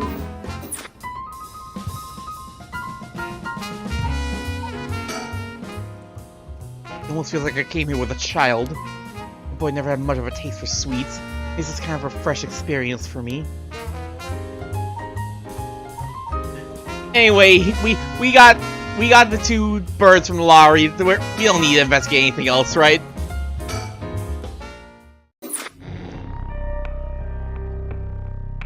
Yeah, no, something tells me you need to find something special, something important in that to be able to progress the story.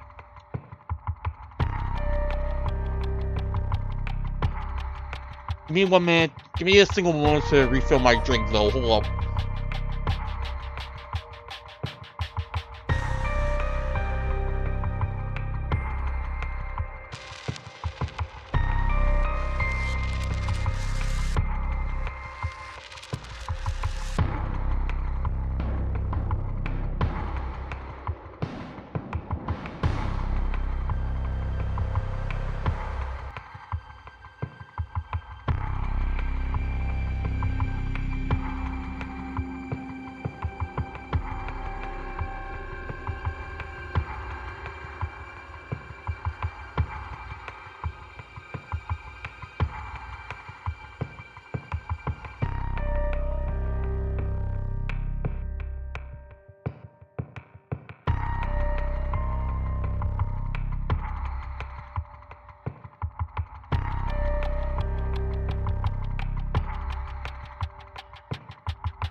Okay, let's actually investigate.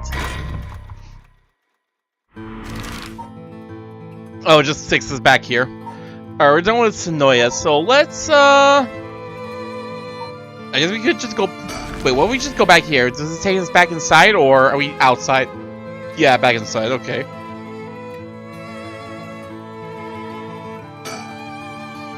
So he's going at his own pace. Okay, I think this is all gonna be the same. I'm not retouching all of this. Park?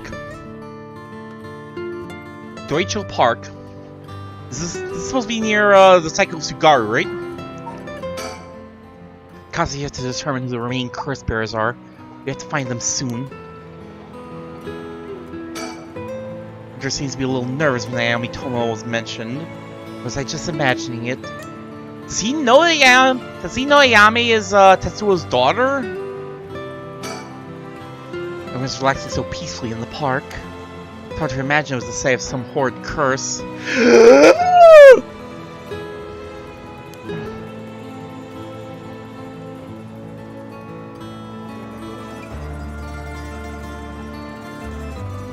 I'm not ready.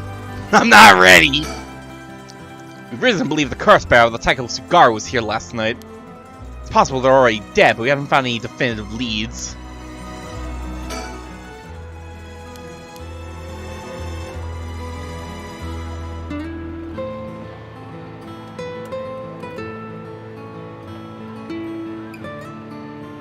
I don't think there's anything else to see around here, so...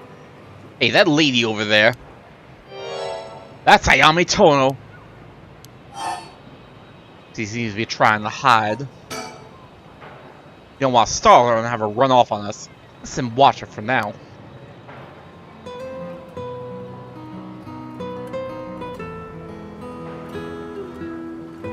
Is there also a mockingbird around here, or... Camera movement is a little weird here for some reason, I feel.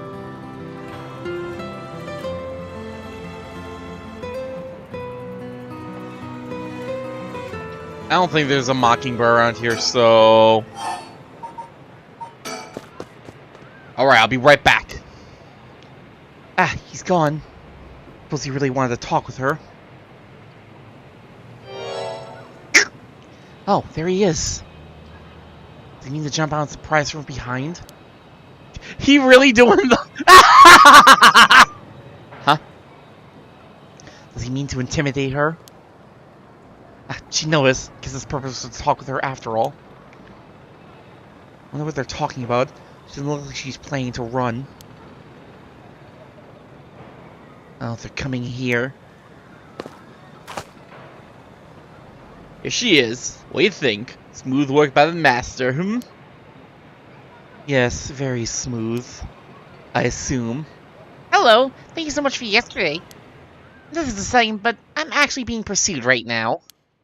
Pursued? By who? I think it's the police. Would you be willing to provide me shelter?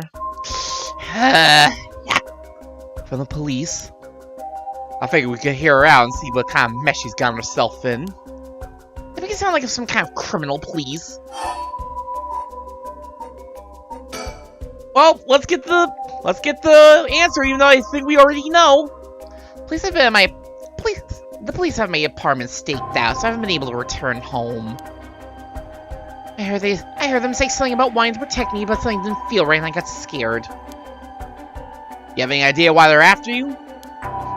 Well, I have been searching for the curses, so... We shouldn't trouble ourselves with hiding you if they're after you for a good reason. Huh? How cruel! With this handsome investigator wouldn't turn me in so easily, would you?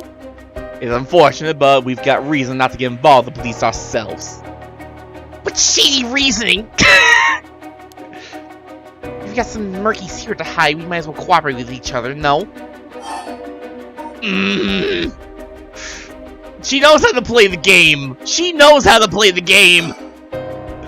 If you got some murky secret to hide, we might as well cooperate with each other, no? Anyway, how are your plans to resurrect Hokusai going? Unfortunately, that's been going quite well. Oh? Does that mean you found someone to steal a curse stone from? Not exactly, but I found a kind of last resort. Which is why I can't let the police get to me. What do you mean by last resort? You're really asking me that? Doesn't concern you at all. Why should I tell you? Ugh.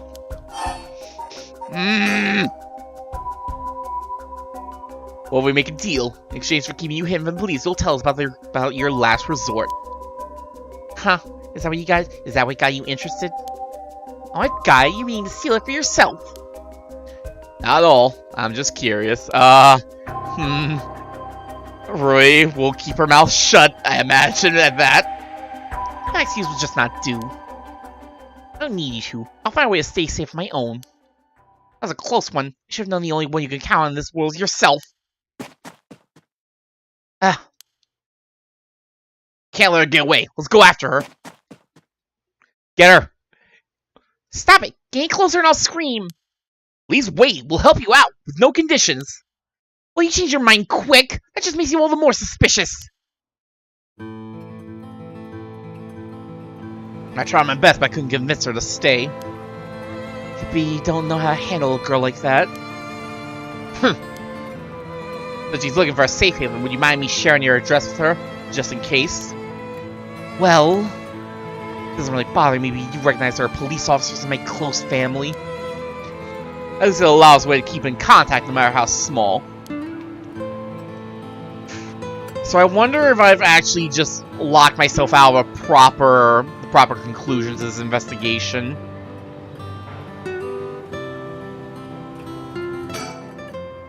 Ayami Tono says her plans for the right resurrection may be achievable through this last resort. Does that mean she's given up on her plan to steal a curse stone? Richter. Hmm?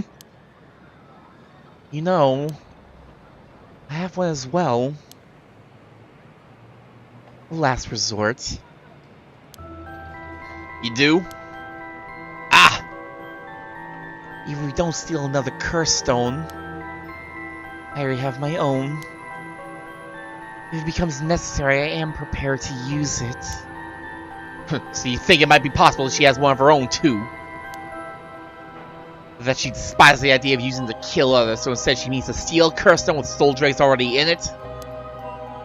I mean, that kind of was what Utaro's plan was, wasn't it?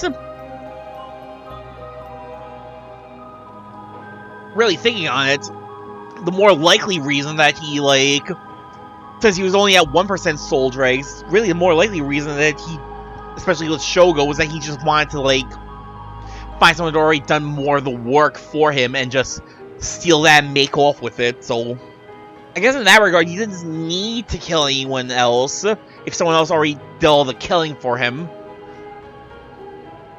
Doesn't contradict anything we know. He lives nearby, which means she might have the tackle Sugaru Curse Stone. We still don't know much about that one. Richter, that last resort Ayami spoke of could be our chance. We can use her. I hear you loud and clear.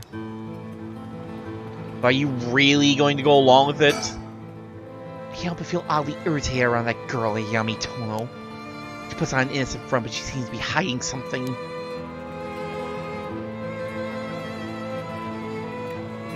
I kinda know how you feel.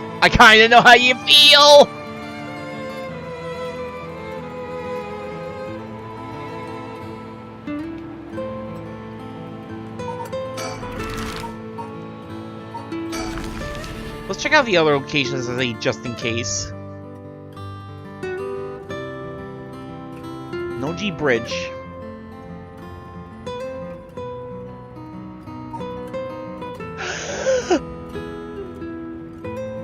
No! That's impossible though! What?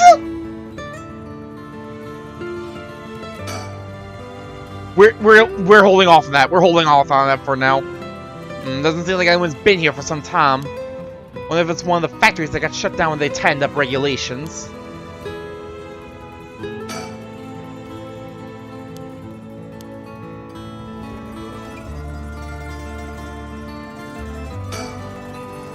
There's so many old factories alongside this river. It's been quite different in its glory days. Now most of them are closed down due to the tightened regulations on waste disposal.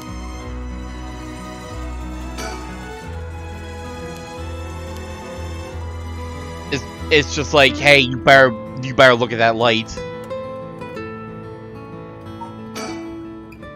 Someone must have received the beckoning light's curse around here last night.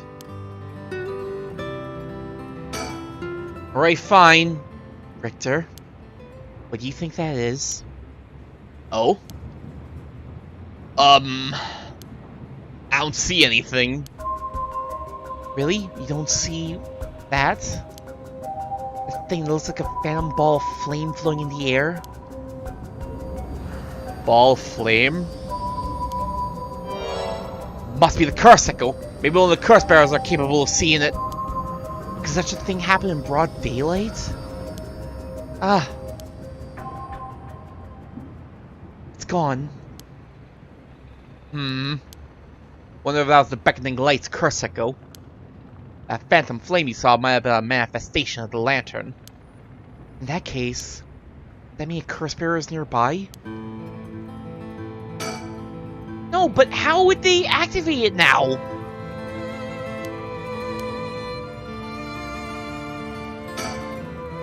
Curse bearer might be lurking in the vicinity. I'm going to check the surroundings.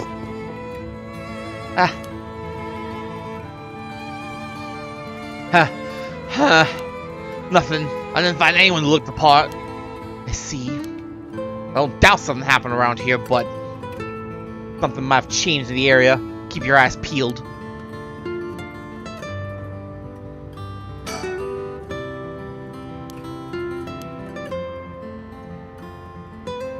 It could be something with the factory, but doesn't seem to be. Doesn't draw your interest. No worries here. I made sure to take a quick shower this morning. Sir, you better be showering!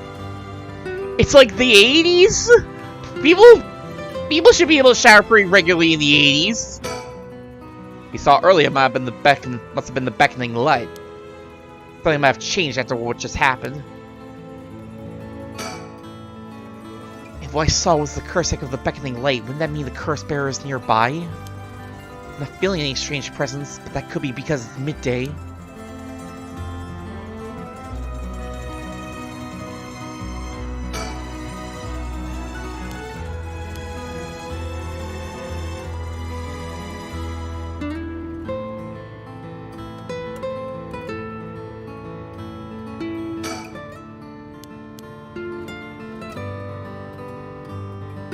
I don't get it though, I'm not seeing anything else. I don't see anything else to really, like, look at, though.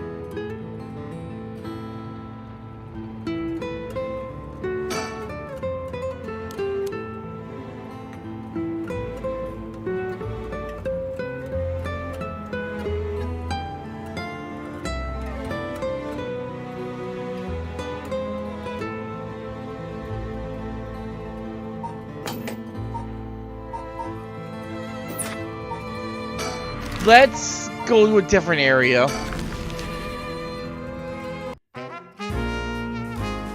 In Chibori Park.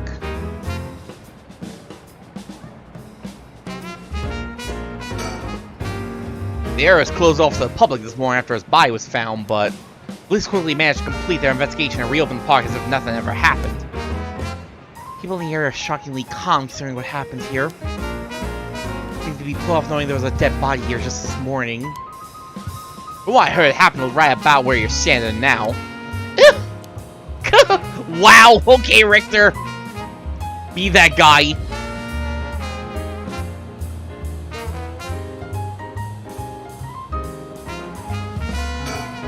Booth? Telephone booth? A telephone booth? Doesn't look out of the ordinary to me. This is the 80s, they're all over the place.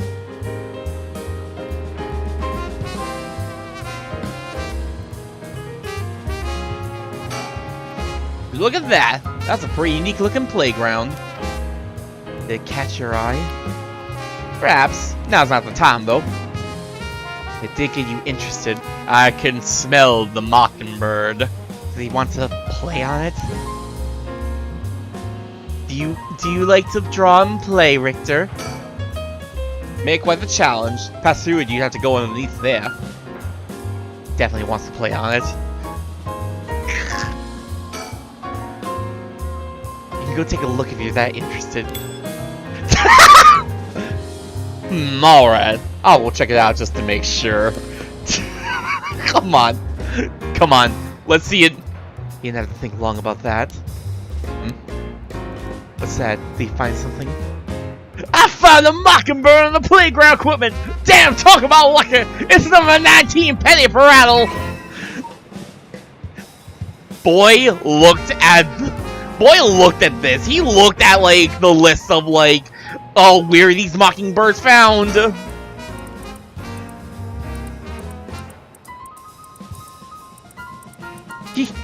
He knew it was there. His sensors went off. Number 19, penny per rattle. Probably gonna beat you with a stick! I see. Congrats. Playgrounds always get me all fired up.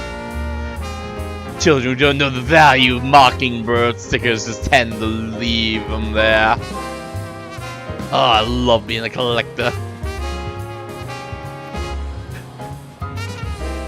So why do you think Richter Kai's got such an interest in mockingbird stickers? Is he like playing? You think he's playing to sell those? He's just a collector.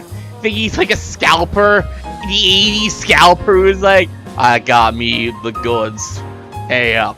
A bunch of kids gather around Richter to poke fun at his clothing. Seems like kids come running for him wherever we go. Not all too surprising with his attire. He doesn't complain about it though. I mean, he's got a soft spot for kids. This place is associated with the Whispering Canal. Canal must be connected to the man who was found drowned in the park. Agreed. We gonna actually get back onto Shogo's death after so long? Wasn't the victim a Hihaku Soap's employee? That's right. His name was Shogo Okie. Considering his occupation, he probably came here in search of a curse stone.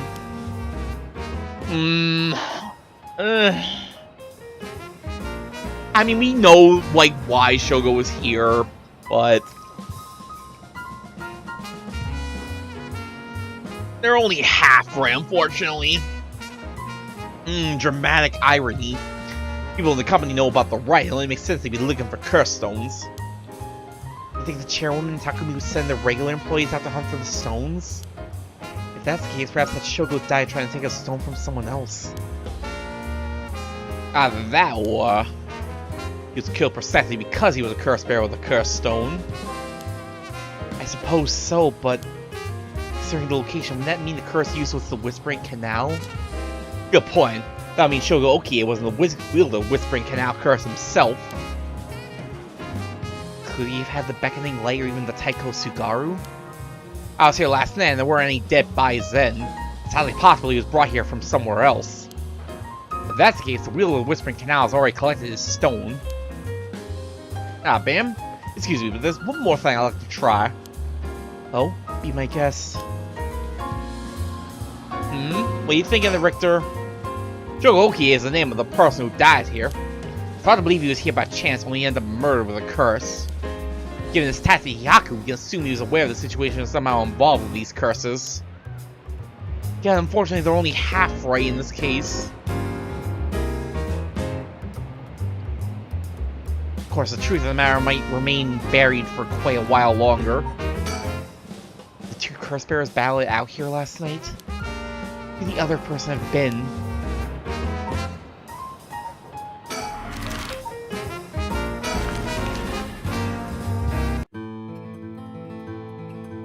Let's go back here. I want to see if like we can see something now.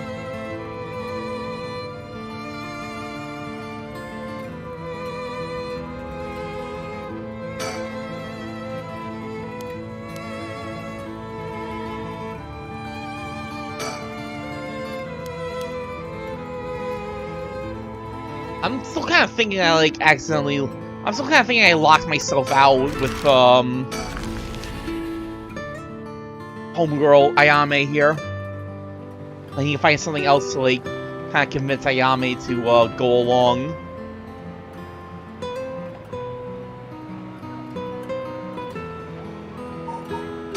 Ugh. Oh! What is that? Hold up! Hold up! What is that?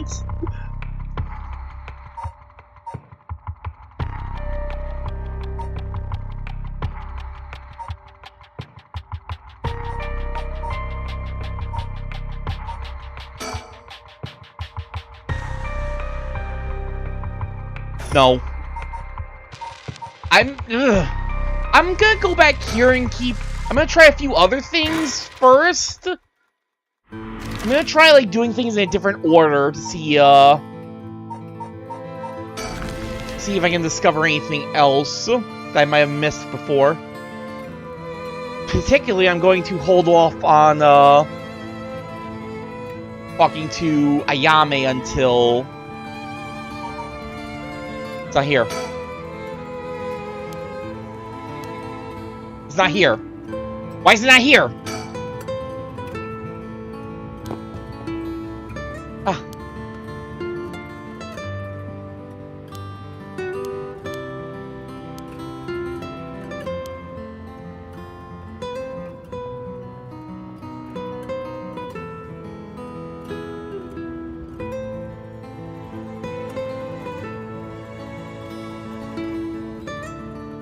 Oh man, why is it not here?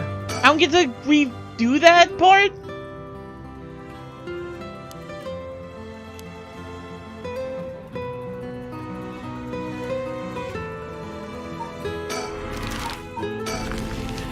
Does that mean she's still gone?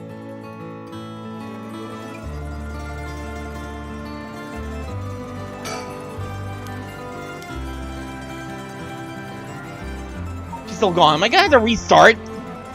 Do I need to restart on that to, like...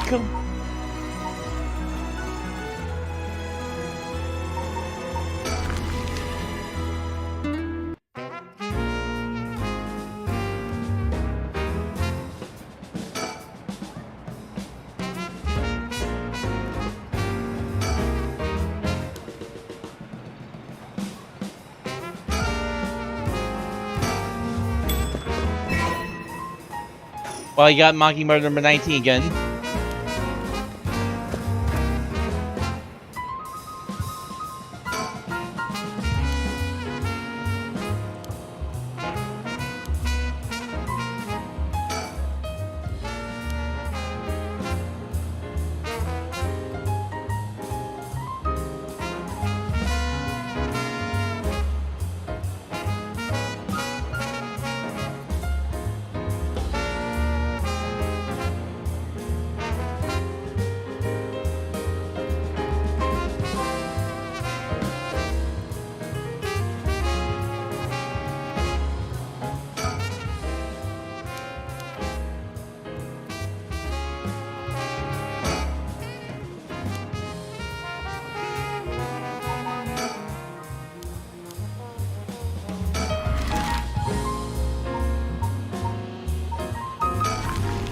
Well, crap.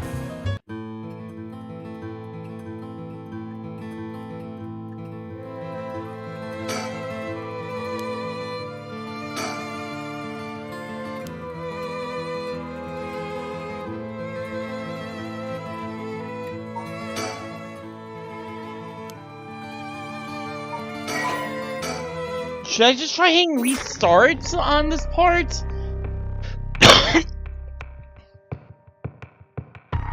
Because there's still a big part of me that wonders, like, if there's something I can do differently with Ayame.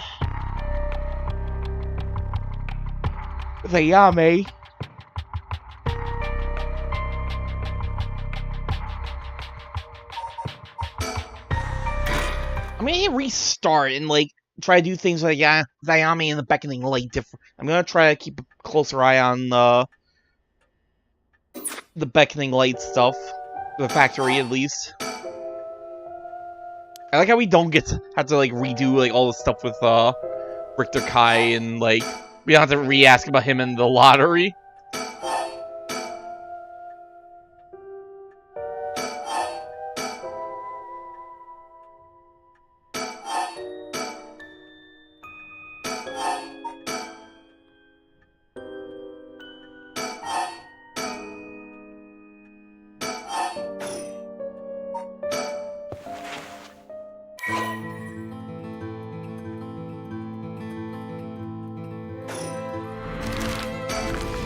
just to make 100% sure, if I go back here as Ayame back here.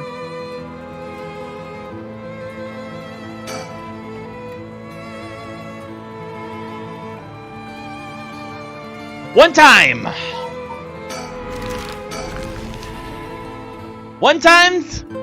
use, one time interaction. Even with that too, huh? What a waste. Waste of time after all.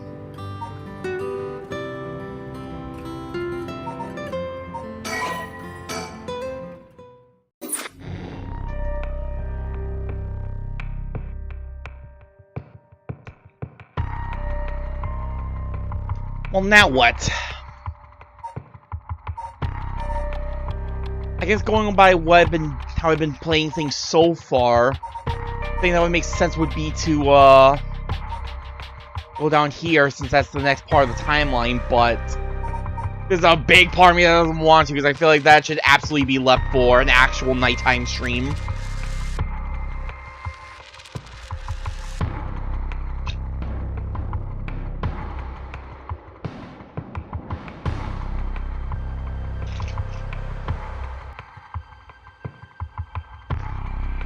There's a big part of me that doesn't want to end now because I could go for so much long. What is that on my task manager?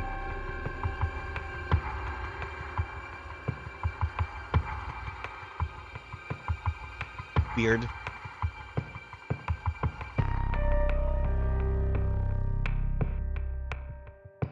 There's a big part of me that doesn't want to end just because I said I would go for a longer. I can go for a lot longer, but the mood is also like off because I don't want to do like a spooky horror because I feel like we're gonna actually start getting back into like actual like proper horror setting, especially with this darkness one down here. So there's a big part of me that doesn't want to do it at like 2 p.m. EST when there's still plenty of daylight out. I don't want to continue with the timeline. But I can't see anything else. I just can't find anything else to do too much to handle. I can't re-review the stuff with Ayame. And I can't even like, redo the stuff with Ayame or the Beckoning Lights, so if it was something I missed with them, I'm not seeing it.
I'm just checking a couple of things before I continue onwards.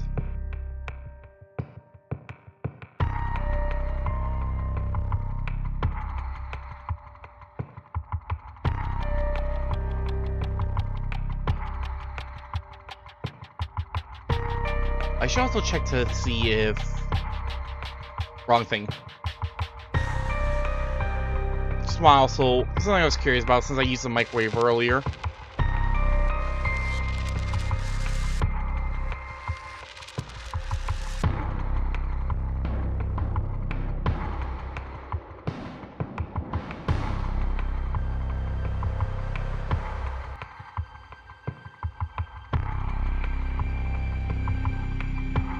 I don't think my stream dropped, thankfully.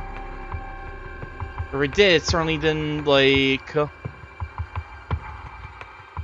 It's certainly not showing on the stream manager. Alright, that's good. That's something I meant to check before. How long do these streams normally last? Out of sheer curiosity. Just just want a reminder.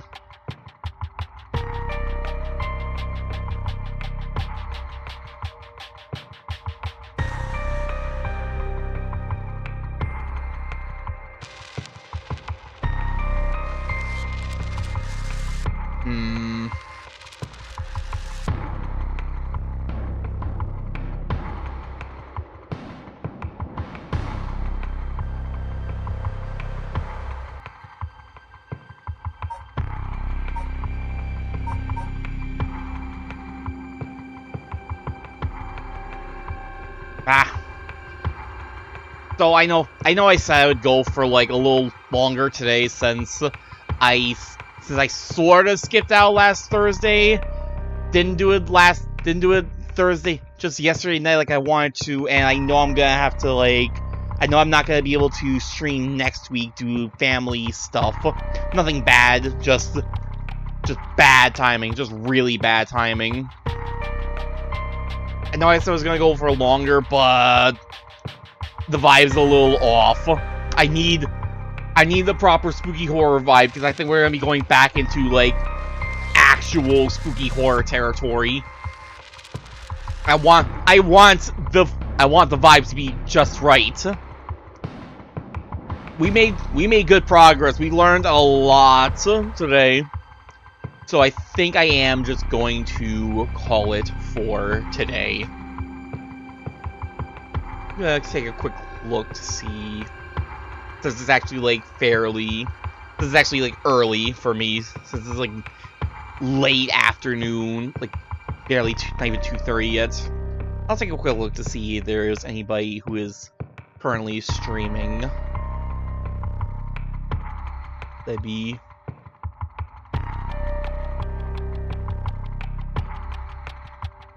yeah, not really. Not really.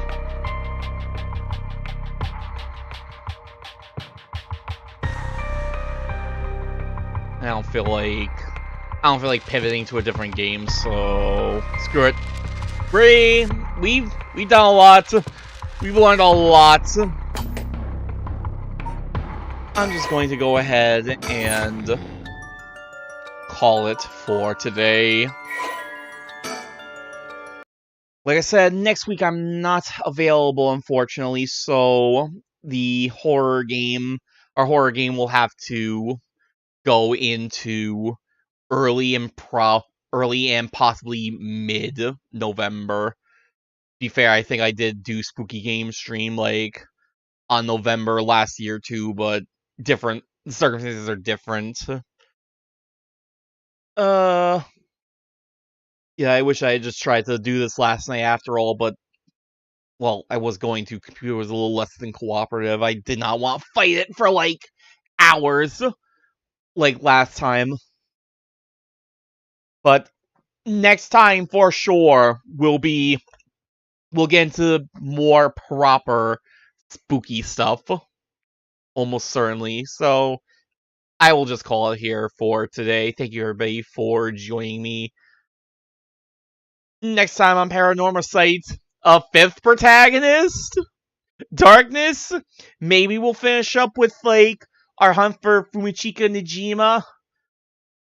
Maybe the story will take another big pivot. We'll see. We will certainly see. Thank you everybody for joining me. I hope to see you for the next stream. See you then.